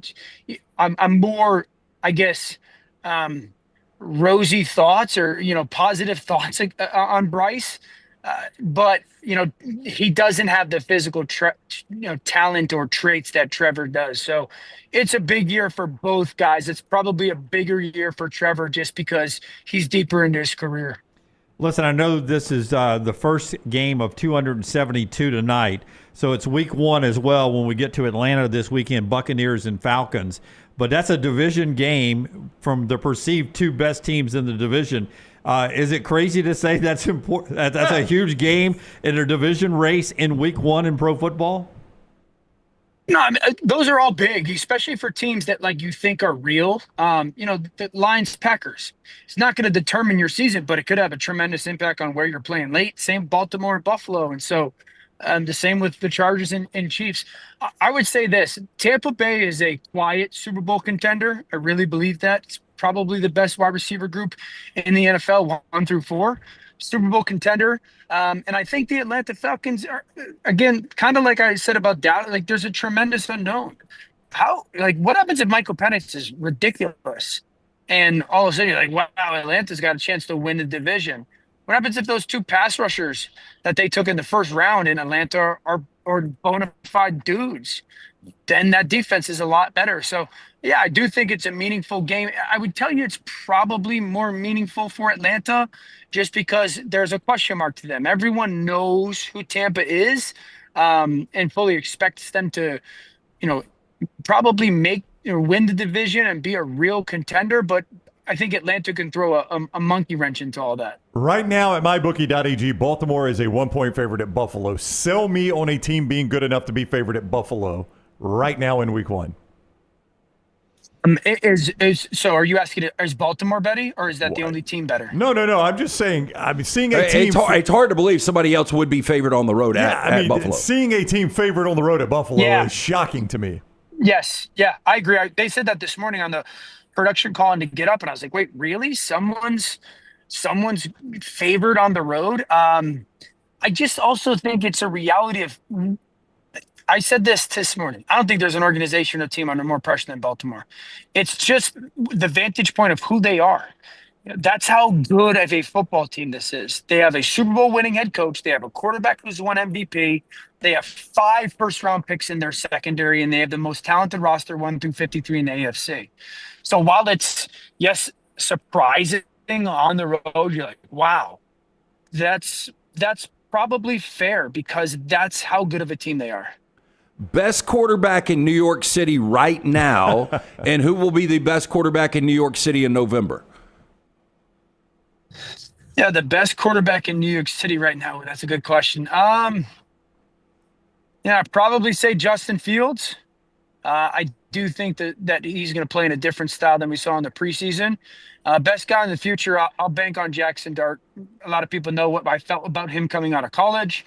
Obviously, the preseason was really good for him. I think at some point he'll get on the field and play this year. I hope it's a little bit later, but I think he becomes a really good player. All right, he is Dan Orlovsky. You will see him all season long, not only with us, of course, but on ESPN talking about the games. You mean the people that pay him a lot more money? Us in front of ESPN. Also, and maybe you'll catch him on ESPN too. Yeah, maybe. You've got one of the Monday Night Football games next week, right? Which one? We have, Chargers at Raiders. Okay, so you'll be in Vegas. Nice, I like it. So see. Unsurprisingly, I'm not the biggest Vegas guy, so that shouldn't shock anyone. Yeah, it's not my favorite place. I'm going to go with you on that one. So you'll see Dan on the Monday Night Football game coming up. Dan, thank you so much for the time. Enjoy week 1. We'll talk next week. All right, boys. All right, man, be good. Dan Orlovsky is on the Alexander Shinard Trial Attorneys Hotline, presented each week by mybookie.ag, where I told you can right now play Buffalo as a home dog. You don't get that very often on this Buffalo regime. Baltimore a 1-point favorite, all the NFL games, all the college games this weekend, right there at mybookie.ag. When you use code NEXTROUND to sign on, they give you that bet back bonus, your first bet right there, the bet back bonus with mybookie.ag, covering you up to $500.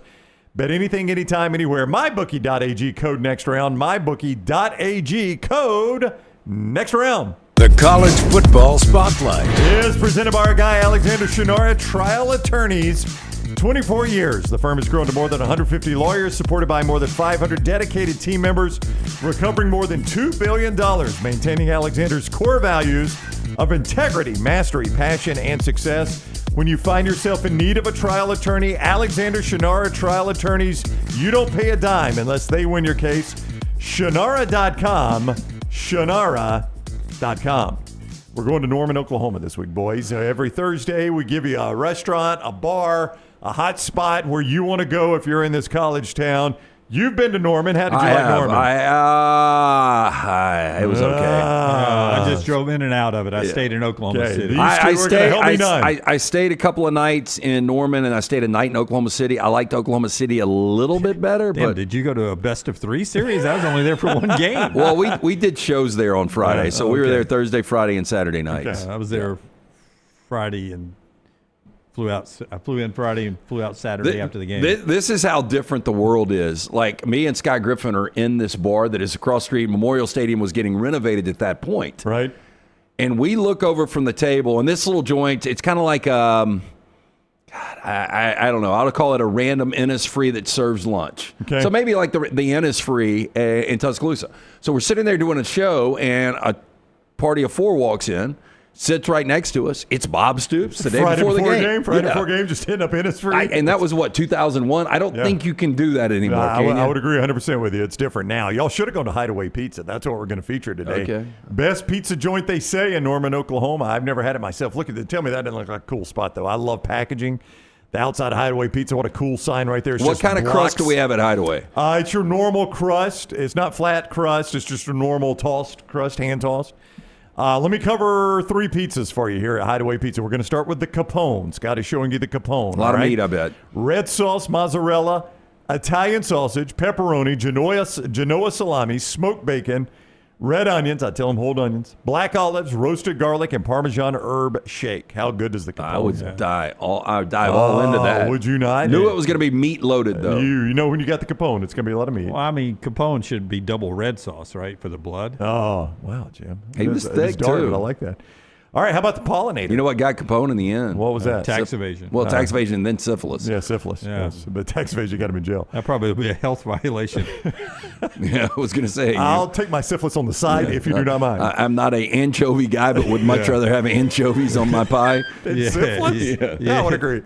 You end up getting syphilis, Brown, by having things on the side. That's true. All right, the Pollinator. Let's get this back on track for the good folks at the Hideaway. Pollinator? The Pollinator. Oh, do we have some hot honey on this? You do. Look at Olive this. oil and garlic glaze, salami, spicy capicola, cup and curl pepperoni, banana peppers topped with Mike's hot honey. How good does that sound? Sounds delicious. Might knock the ass out of you, but We did the. I'll worry about that later. We did a nice little bowl at the house the other day, and our chicken drilled with Mike's hot honey on there. Delicious. They got a bunch of options here. The final one we'll look at, I love the name of this pizza, at Norman, Oklahoma, just blocks from the stadium, The Boz. This is The Boz. Red sauce, mozzarella and cheddar cheese, pepperoni, smoked bacon, sausage, red bell peppers, and jalapenos on The Boz. Does the sheriff eat free there? I hope so. The Boz did a lot for Norman. Hideaway Pizza, Norman, Oklahoma, just blocks from Gaylord Family Memorial Stadium. Great spot there. You have made me hungry. I know. That all looked good. And I actually had pizza for dinner last night That with all hot looked- honey. That all looked good. That's all brought to us by our friends Alexander Shannara. The Spotlight today. Tomorrow we'll do headlines.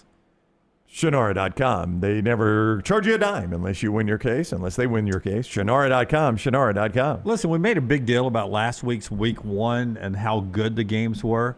My buddy Brandon Marcella does the 10 most interesting games. Looking back, I mean, it got down to number 9, Mississippi State and Southern Miss, number 10, East Carolina and NC State. So it wasn't like 10 great games. Yeah. But, I mean, it was really strong at the top. We know all the names. It's hard to sell me on week 2 this week. We got Michigan and Michigan and Oklahoma number 1. The only ranked matchup we've got all weekend. And we had 3 top 10 ranked 3 matchups. top 10 last week. After that, he goes Illinois, Duke next, Iowa State 3rd, USF and Florida 4th on this list. Baylor and SMU 5th, Kansas and Missouri, Arizona State, Mississippi State. I mean, Mississippi State in back-to-back weeks in the 10 most top 10. Yeah, but I think based on location, just everything about that game. I mean, look, those are all really good games you've set up to this point. Not a lot of great brand. Oklahoma State, Oregon just screams 55 to nothing. The point spread on that game's 28.5. Well, I mean, Oregon's a 4-touchdown favorite, and now Mike Gundy's rattled the cage. Well, and Gundy is down his leading rusher now, or who was going to be running back 1. So, and Zane Flores is making his first career start as quarterback. This is an uphill battle, and then you kind of, as you said, poke the cage with Lanning, and I've seen Lanning before. He we saw it against petty, Colorado. Right? Oh yeah, yeah, he could be petty. Vandy and Virginia Tech and UCLA, UNLV. My sneaky good game is the 10th best game of the weekend, so I'm not even that sneaky anymore. UCLA just looked atrocious week 1. I mean, you guys, like me, stayed up and watched it, and I didn't even stay up for the whole game, and it was week 1, but it was so bad. I was just like, I'm going to bed. I mean, UCLA was just that bad. Well, UNLV is 2-0, but they have struggled a little bit, and you're talking about a UCLA team that gave up 286 yards on the ground. Yeah. Before we go to break, Pablo Torre broke a story yesterday, and there's going to be major ramifications if it ends up being true for the NBA Los Angeles Clippers. But I wonder how many times to circumvent salary caps that owners do this. Now, if you watch America's Team, there comes a point where Jerry Jones goes outside the rules to get a player. Shocking. Sponsorships, everything. Yeah. Everything. Pablo Torre says that to sign Kawhi Leonard or re-sign Kawhi Leonard, the Clippers basically, and their owner Steve Ballmer, created a business and paid him a $28 million no-show job. I don't know if it made it less likely to get discovered, or I guess it's obviously more likely that it was a tree company. Like, they didn't create a business that sounds like Kawhi Leonard would be involved in at all. Does that help you cover it up? It's basically it's aspiration, which is helps with the carbon footprint to try to keep everything carbon neutral. So to answer your original question, yes, I think this has been done. And now that Pablo Torres has actually pulled this out on his podcast, oh boy, there's probably a lot of people that are doing deep dives on other contract situations. A lot of track covering going on right now. So NBA's investigating after the story. They said they will launch an investigation. Steve Ballmer says no wrongdoing on his end. Yeah. I mean, it looks like they just created a company that was so absurd nobody would ever look at that company to see Kawhi Leonard had some sort of involvement. I'm going to say their revenues, the return on investment for Kawhi. A $7 million no-show job. I think they probably lost a lot on that. They didn't get anything back on that? I forget which organization got hit with circumventing the salary cap. Yeah. It was back in 2001, but they got heavy fines, and they lost draft picks, and contracts can be voided. It could be a bad thing for the Clippers. The most important thing, the reason I bring this up is not the NBA. I don't care.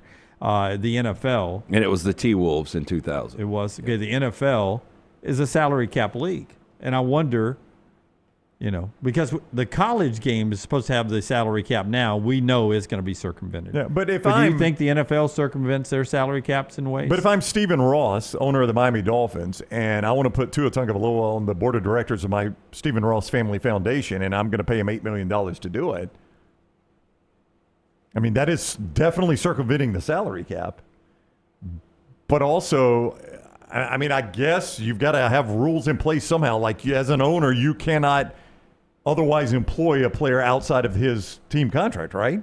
I mean, wouldn't you think that's already a rule in place to prevent this? Well, it seems obvious. A lot of these owners own a lot of other things outside of a football team. So I wonder if you've got, like, the Bensons in New Orleans. They own a bunch of dealerships. So who's to say you couldn't get Alvin Kamara to do commercials for your dealerships, and you pay him, instead of $1 million for a pack of commercials, you pay him $10 million. Yeah, because it makes sense to have Alvin Kamara, formerly Drew Brees, doing commercials for a New Orleans area car dealership. That makes a lot of sense. But who's to say, well, $1 million is too much, but you can pay him $900,000 to do it? Yeah, there's ways to skirt this. There's probably a lot of this. Something I've really never thought about before. Me neither. Because you only think about the money laundering and all the cheating going on at the collegiate level before NIL. I love a no-show job. I mean, you remember The Sopranos? They had that construction site. And they're sitting there fanning themselves. They're sitting in like lawn chairs just fanning themselves. All right, when we come back, we'll do Trash Today, some final college football thoughts as well. Don't forget our My Bookie Picks show goes today at around 12:05. Once this show's over with, our show will end. You'll get another alert, another link, and you can jump on and talk all picks this weekend. MyBookie.ag and the MyBookie Pick Show right here on all these platforms coming up at 12:05 today. Show being brought to you by CPAP Plus. Our sleeper pick for this weekend, mine is Cincinnati. The Bengals over the Browns easily, -5.5. Such an easy winning game. I don't know if that's a sleeper pick. Easy, huh? Well, I mean, it's my pick, the easiest win on the board. Yeah, so you can just fall asleep in the second half. You've already cashed your ticket. Take a Sunday nap. It's an easy win. SleepHomeAlabama.com. That is the website from our friends at CPAP Plus. Best in the business right now. Nobody wants to deal with the lab. Nobody wants to deal with the insurance. Guess what? No lab, no insurance. $199 home sleep test. You get your information. Go to SleepHomeAlabama.com. 5 locations for CPAP Plus.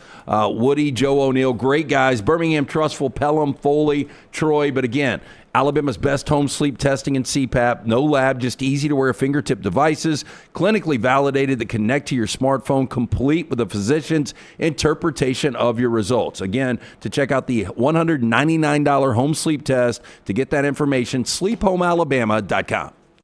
Everything Next Round is on demand now in the podcast section at nextroundlive.com. Honey, a while back, life knocked me flat on my behind. I was hit by an 18-wheeler, and Lord of mercy, it left me hurting. Now, I heard through the grapevine that Alexander Shannara had recovered big money for some people. You been hurt? Can't work? Don't sit there suffering. Call my people at Alexander Shannara Trial Attorneys. Ain't gonna cost you a dime, so pick up the phone and dial 659-777-7777 or go to Shannara.com, because when I called, Alexander Shannara answered. Call me, Alabama. No representation made that the legal services provided are better than legal services provided by other attorneys. Storm season is here. Make sure you have a plan of action in place right now. Greg from Pell City and Storm Restoration Roofing should be your first call when storms hit. Insurance companies love working with Storm Restoration Roofing because of Greg Nelson's name and reputation in the industry. When storms hit, call Greg Nelson. He's local, 205-542-3531. He's the home of the free no-cost roof inspection. Greg from Pell City on Facebook, 205-542-3531. It's Storm Restoration Roofing. Hey, let me tell you about our friends at Urology Centers of Alabama. Compassionate and comprehensive urological care with 35 physicians, 17 locations across Alabama. Their patient-centered approach to all of your urological needs. Remember, they've got that new men's health center. It is beautiful, helping men with a wide range of sensitive male issues in a comfortable environment. You can always go online, visit urologycentersalabama.com, schedule an appointment with one of their many urologists today. At Central State Bank, we are large enough to serve you and small enough to know you. Manage your money with ease, whether it's mobile banking, hassle-free checking, competitive loans, business solutions, or personalized financial advice. We're your hometown bank with big-time service. Visit us today and experience banking made simple, because at Central State Bank, you come first. Member FDIC.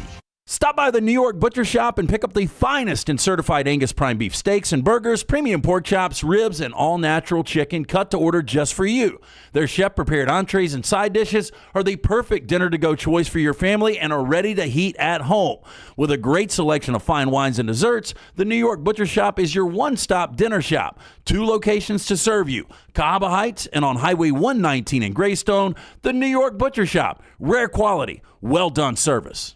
Hey, there's nothing worse than waking up to a plumbing problem. Don't get caught in a flooded house. Call the guys at Hemphill Services. Adam, Chad, and the team at Hemphill are the only ones I trust to fix it and fix it right the first time. Hemphill Services does it right and always at a fair price. For all of your plumbing, cooling, and heating needs, trust the name that Birmingham has trusted since 1954.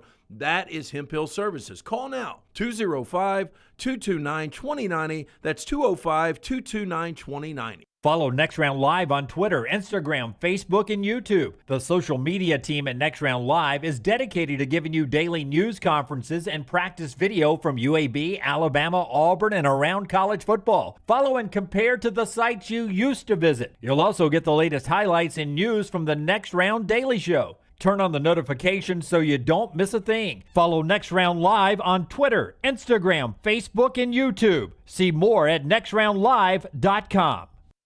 It's bow time. Tired of choosing between sweet and savory? Why not have both? Introducing Bojangles' new chicken and bowberry waffles. The bold Cajun chicken filet you love, now drizzled with a bowberry honey glaze and sandwiched between 2 warm waffles. Which means your favorite meal of the day just met your new favorite dish. And lucky for you, it's served all day. But it's only here for a limited time, so try chicken and bowberry waffles at Bojangles today. It's bow time.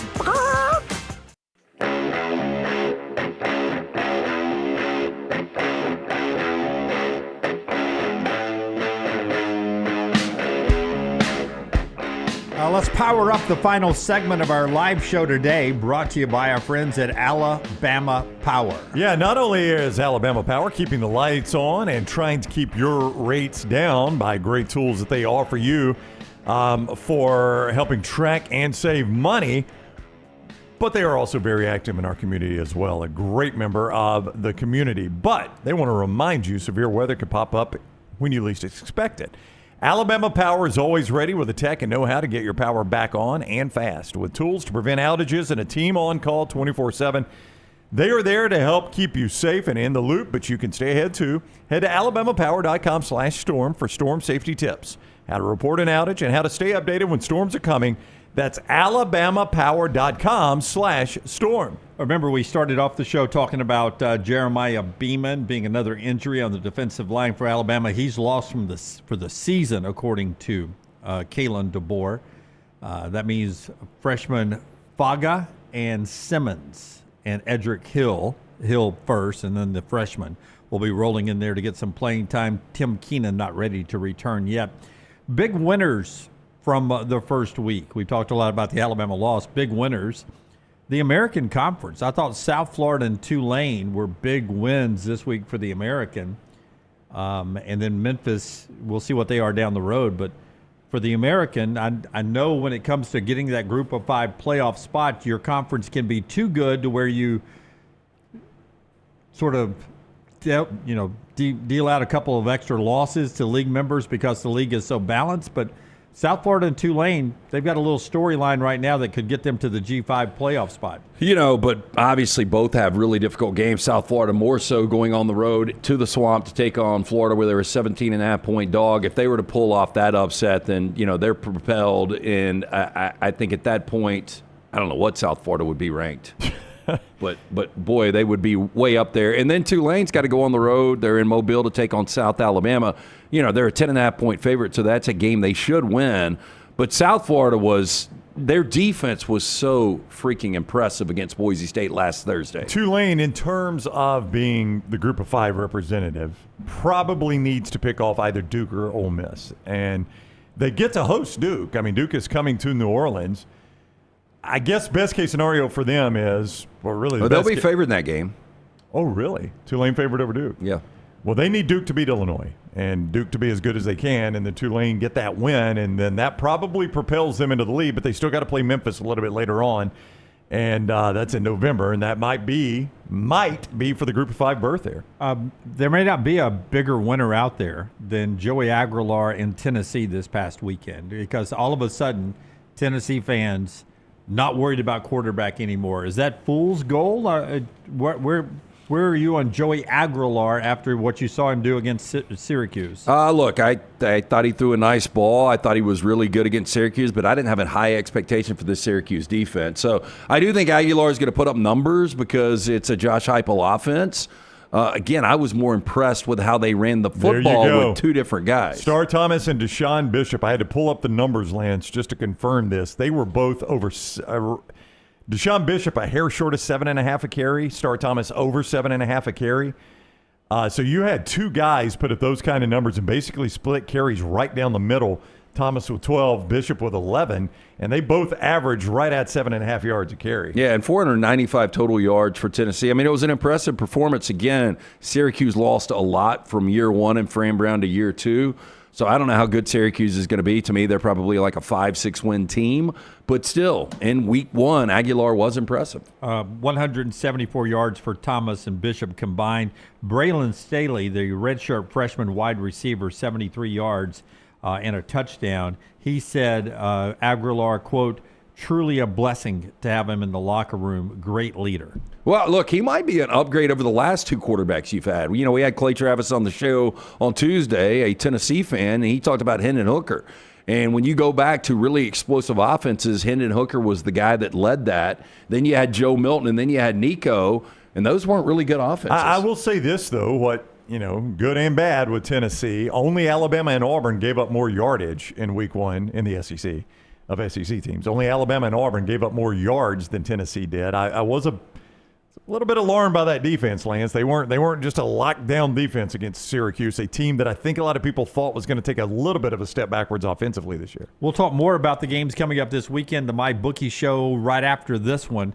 Before we get to trash, though, tell us about Dr. B, LT. Dr. B, best in the business. You start losing that hair. It doesn't matter if it's your 20s, 30s, 40s, or 50s. You want to maintain. You want to grow some back. I'm speaking from experience. I've been doing this for 4 years, and my hair has more than doubled in thickness. I do that non-invasive treatment 3 times a week, 30 minutes each time on the couch. That is it. T3's got that new test. It's easy, painless, affordable, takes seconds to perform. It's going to show which medicines and compounds will specifically work for your hair loss. There are over 10 categories of agents they use, knowing they will work for you. They will custom compound these agents for you in pill or topical forms. You pick and choose the agents that you want. Men and women ordering Hims, other products online, don't even know if they're working. Stop wasting your money and critical time on products that aren't working for you. Go see Dr. B and that great staff. Tell them the next round sent you. 205-319-0316 or t3hair.net. I heard the row. I felt that row. I knew to keep it pushing. I knew that. After I see the people run, I just see some big just walking, just right over here, right by the bush. It went right over there. I swear, I promise you, it went right over there. And they said row, and I just kept walking. I seen it, seen me, see it. So in my head, I'm like, nah, I gotta go, man. I'm out. LT's Trash is presented by Bud Light. Easy to drink, easy to enjoy. We start first in Alabama. New restaurant opening in Gardendale. Guy Fieri. Oh, really? His restaurant, Chicken Guy, is coming. It actually opens tonight, grand opening, 9:30 a.m. Already taking place, I guess, at the Walmart, inside of the Walmart, 890 Odom Road, by the way. Wait a minute. So the restaurant's in a Walmart? Yeah, I mean, I've seen a McDonald's in a Walmart. I've seen a Subway in a Walmart. I've never seen the Chicken Guy. Either, Yeah. This is interesting. How do I say this? Okay. When I've gone to these resorts now, I guess is it Guy Fieri that I had these in a lot of like Vegas resorts? Yeah. Was not now a lot of people running in and out. Was not the best meal I've ever had. 1 to 5, I probably give it a 5.2. I think there was one in Cherokee, maybe. Wait, 1 to 10, you gave it a 5.2. Yeah, you gave it a 5.2 out of 5. I was confused for a second. Yeah, so 1 to 10, I gave it a 5.2. Okay, there you go. And then one in Cherokee, probably less people going through, probably about a 6.4. That looks good, though. Yeah, I'll tell you, that looks really fancy for Walmart. Yeah. So the restaurant was founded in 2018 by Guy Fieri and restaurateur Robert Earl. Now, the franchise has expanded several states, including California, New Jersey, Vegas, New York, Florida, and now Alabama.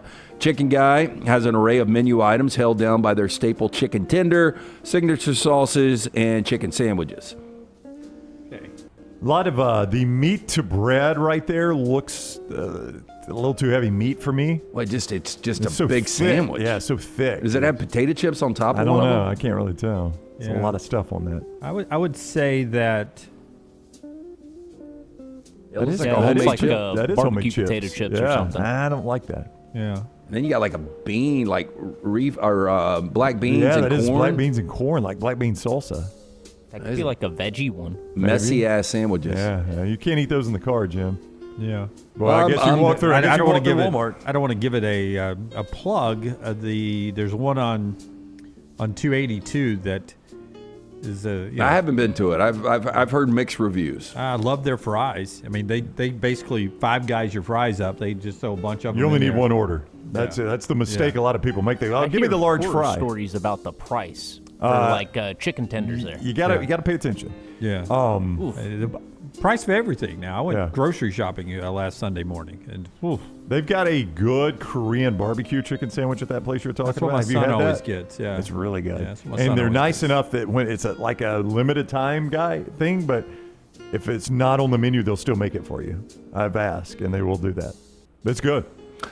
So a Lexington man told law enforcement that he woke up on an early August morning to his brother stabbing him in the testicles. Little Troy Aikman there. It's Troy and somebody. Hang on. Troy and Colt McCoy. Maybe. It's got Colt McCoy's mouth. He does. Yeah. So, according to the warrant, a Lexington man woke up at 2 a.m. on August 3rd to find his brother standing in the bedroom of his apartment. The man told police that his brother didn't live there and, quote, had no right to enter. Court documents allege the man's brother, Justin Dean, you see right there, the mixture of Colt McCoy and Troy Aikman, 45 years old, immediately started stabbing the victim in his testicles as soon as he awoke. Warrant shows the scissors, quote, did not penetrate into his body, but caused him substantial and prolonged pain due to the blunt force of the strikes. Now, did you see his quote? Oh, boy. How do you like these now? After the stabbing, two brothers struggled for a brief period in the bedroom. According to court documents, victim showed police blood stains on the carpet, damaged items in the bedroom, indicating that a fight had taken place. Now, during the fight, Dean allegedly put his brother in a chokehold, causing the victim to nearly lose consciousness. In a criminal complaint, officers reportedly found scratch marks, bite marks, cuts, bruises. Gosh. Witness told law enforcement she heard, quote, a loud bang in the residence and heard the victim screaming as if he was being killed. Officers with the Lexington Police Department said officers saw text messages from the witness to the victim about the alleged attack that seemed consistent with his timeline. He is being held right now on a $30,000 bond. Just for the map there, as you look at the Kentucky map, I used to work in Lexington, where WLKY is. That's Richmond, basically like Hoover to Birmingham, maybe Alabaster to Birmingham, but it's where Eastern Kentucky is, just south of Lexington, Kentucky. So very close to. Oh, that's where Lucaville's kid is. Yeah. I didn't know it was that close to Lexington. Yeah, very close. I would drive and teach a class from my apartment in Lexington once a week down at Eastern Kentucky. It was was that the Samurai? In the Samurai. It was the old keep the team eligible class that I would teach every Tuesday night. Dr. Transcript. Yep. On that map, where are the blue people? It's got to be close to West Virginia. It's over to top the right? upper right. Yeah, top right of the map. I want to say Bath County, but I may be wrong there. Would an occasional blue person just pop up like at a Buc-ee's? Yeah, did you see any when I you were there? never saw one. And I went and covered, I had to do a high school football because WLEX, we had all the way to Moorhead, which is on the Do they West have a Virginia team? border. The Blue Demons? They are the Blue Wave. No, their colors are blue and translucent. Wow. I never saw one. Even in the town that supposedly they live. I think they're really deep into the mountains. Yeah. They don't come down. But it's not an urban legend. They actually it's exist. true. I've seen the the stuff. Yeah. Florida driver facing felony charges after he left a trailer blocking the path of an oncoming CSX train and then tried to climb aboard to confront the conductor. Matt Patricia had a hell of a weekend. Big win over Texas. I'm going to block a train. Now, the incident happened just after 10:30 p.m. Saturday, August 30th, in the Mulberry area. The suspect, 30-year-old right here, Jose Castaneda Castro. He was driving with a revoked license, according to the sheriff's office. Upon arrival, quote, deputies learned that the train conductor was operating the train when a black Chevrolet pickup pulled up, pulling a homemade trailer, drove parallel to the tracks. That's what I thought. Yeah, 100%. Yeah. Suspect then crossed in front of the train, causing the trailer to become stuck on the tracks and obstructing the train's movement. Castaneda Castro exited the vehicle, engaged in a verbal confrontation with the conductor. He then disconnected the trailer from the truck, drove away eastbound, leaving the trailer behind, blocking the tracks. That's what we call a dick move. Yes, indeed. Or it could be a cock block, right? Yeah, it could be. Or it's a train robbery. Dylan asked, are trains still getting robbed? Is that still a thing? I don't think that's a thing. Well, maybe the old Breaking Bad way where you rob it where people actually aren't on the train. Yeah. That was a great robbery, by the way. That was an intense scene, man, when they're trying to pump that stuff in the ground. They got to make just the exact weight. Yeah. I would just fire that train up and keep going. Now, the trailer was still blocking the train when deputies arrived, watched as the suspect got into his pickup truck and, quote, attempted to reverse towards them. Deputies ordered him to exit the vehicle, which he initially complied with, but he refused to answer questions, repeatedly tried to return to his truck. He was finally tased, and they put the canines on him. I think Tyler is right in the chat room. The porch pirates have overtaken the train robberies. That's today's train robbers, the porch pirates. So easy to steal that. What I was saying is train robbers will grab Amazon packages off the Oh, trains off the train. Okay, yeah. And they don't even know what they're getting. So what is let's just hypothetically say that you set up, I don't know, a pipe bomb, and you put it on your porch. and somebody came and they took it and they blew up in your front yard, but they were stealing your pipe bomb that was on your property. Yeah, what's the legal ramification there? I don't know. Should we call Spina? Oh, he'd be on the case, that's for sure. Dead hit. Indianapolis bankruptcy attorney, how about this name, Mark Zuckerberg, is suing Meta for repeatedly shutting down his Facebook pages and claiming he impersonated the Facebook founder who shares his name. Boy, that would suck to have that name. Yeah, they look just alike. They really don't. I know. Indiana's Zuckerberg has been an attorney for over 38 years, charting his path in Indiana's legal field well before Zuckerberg established his social media empire. Now, on Tuesday, Cohen Malad LLP filed a lawsuit Tuesday in Marion Superior Court on behalf of the bankruptcy attorney, accusing Facebook's parent company Meta of negligence and breach of contract for continuously deactivating or suspending his social media accounts for unjust and improper reasons. Now, the firm is seeking an injunction to keep Meta from shutting down Zuckerberg's accounts once again. Meta did not immediately respond to the Indiana lawyer's request for comment. Zuckerberg said his business page was shut down by Meta in May under the claim he was using a fake name and impersonating a celebrity. Isn't the first time it's happened. Wouldn't you think they would get this right by now? They first suspended this in 2011, and it continues to happen. Is Meta's actual address one hacker away? Or is this just a fake sign? Yeah. I believe it actually might be. I think it actually is. One hacker away? Yeah. For a tech company? Yep. Menlo Park, California. Huh. That was how Facebook got its start. Zuckerberg would go to these different hacking conventions and just give jobs to the people who were doing well in the competitions. Oh, yeah. Hey, you had a hack? This is how dumb people are. Zuckerberg said his firm constantly fields calls from Facebook users complaining about issues with their accounts. I bet Mark's in there helping with the calls, too. Do I need to talk to this one? Yeah. They said they want to talk to the owner. I mean, I would think they probably get more calls on the other Zuckerberg than they do anything legally.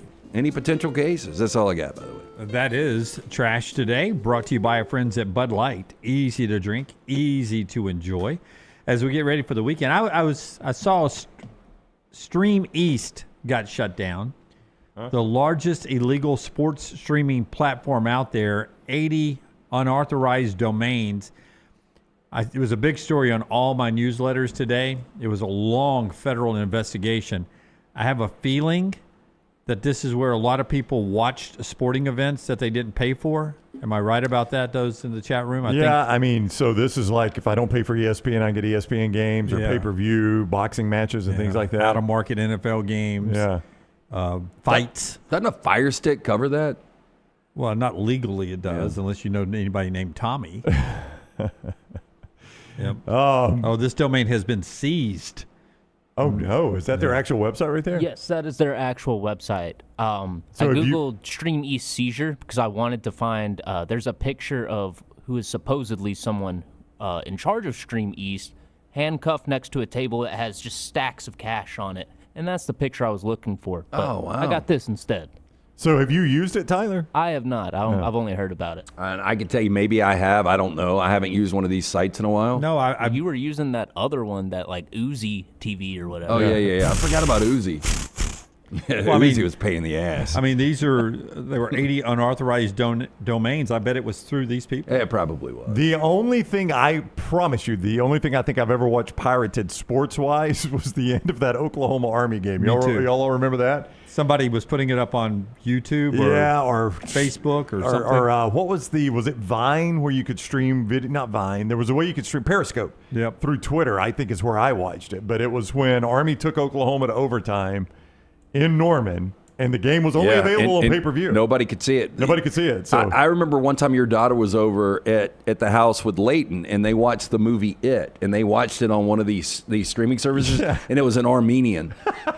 Like the subtitles. Oh, that was how I used to watch movies before I would go see 100 in the theaters every day. I'd pull it up on some sketchy Russian website, and then sometimes, like in the middle of the movie, you'll see somebody get up and like wiggle through the rows. Like, it's scary, because I've got a bunch of teenagers running around, and so I talk to them, and like movies will come up, and they'll be like, "Yeah, I saw that last night."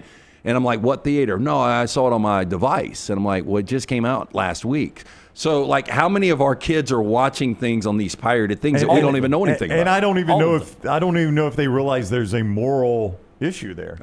Yeah. Because that generation has grown up doing that. Like, I know when I was watching Army on a pirated video, I knew I was technically breaking a law. I You guess. knew when you walked in the old theater and didn't pay for your ticket? I just thought if they didn't have anybody up there, what's it to me? I'm going to go. I was trying to buy a ticket. You didn't have anybody at the ticket booth, so I walked in.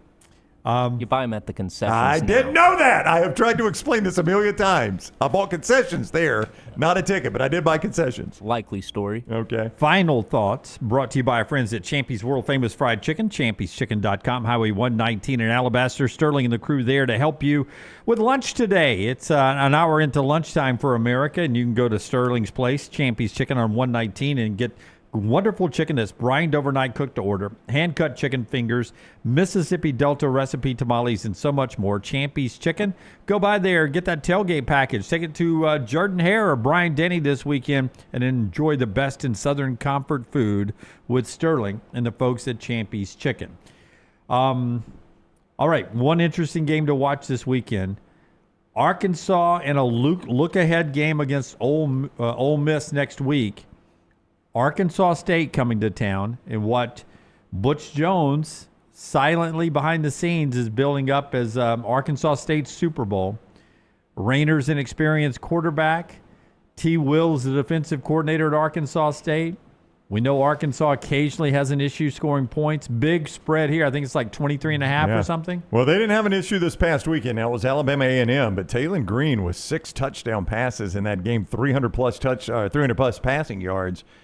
I mean, again, Lance, that's probably the weakest opponent they'll play all year, but what a start for Taylon Green. Yeah, I think Taylon Green, you're going to see some big moments, and you're going to see some massive numbers. And I think a lot of people are playing Arkansas State in this spot just because how much is Arkansas really going to show? This is one of those can't mess around, because if Pittman was to lose this game against the Red Wolves, chance he gets fired. There is a chance, yeah. Did you say this is the Little Rock game? Did you bring that up just a second ago? Okay, Little Rock game, and it's the look ahead. I can't believe they still play games there. And Pittman has been openly complaining about it this week. He said, we're going to play in Little Rock. Arkansas State's closer to Little Rock than we are. 100% it is. And a smaller venue, so fewer Razorback fans will be there. And it seems like a sleepy venue when they play there. So, yeah, with all those things stacked up, it's hard to call an upset there, but maybe closer than you would think.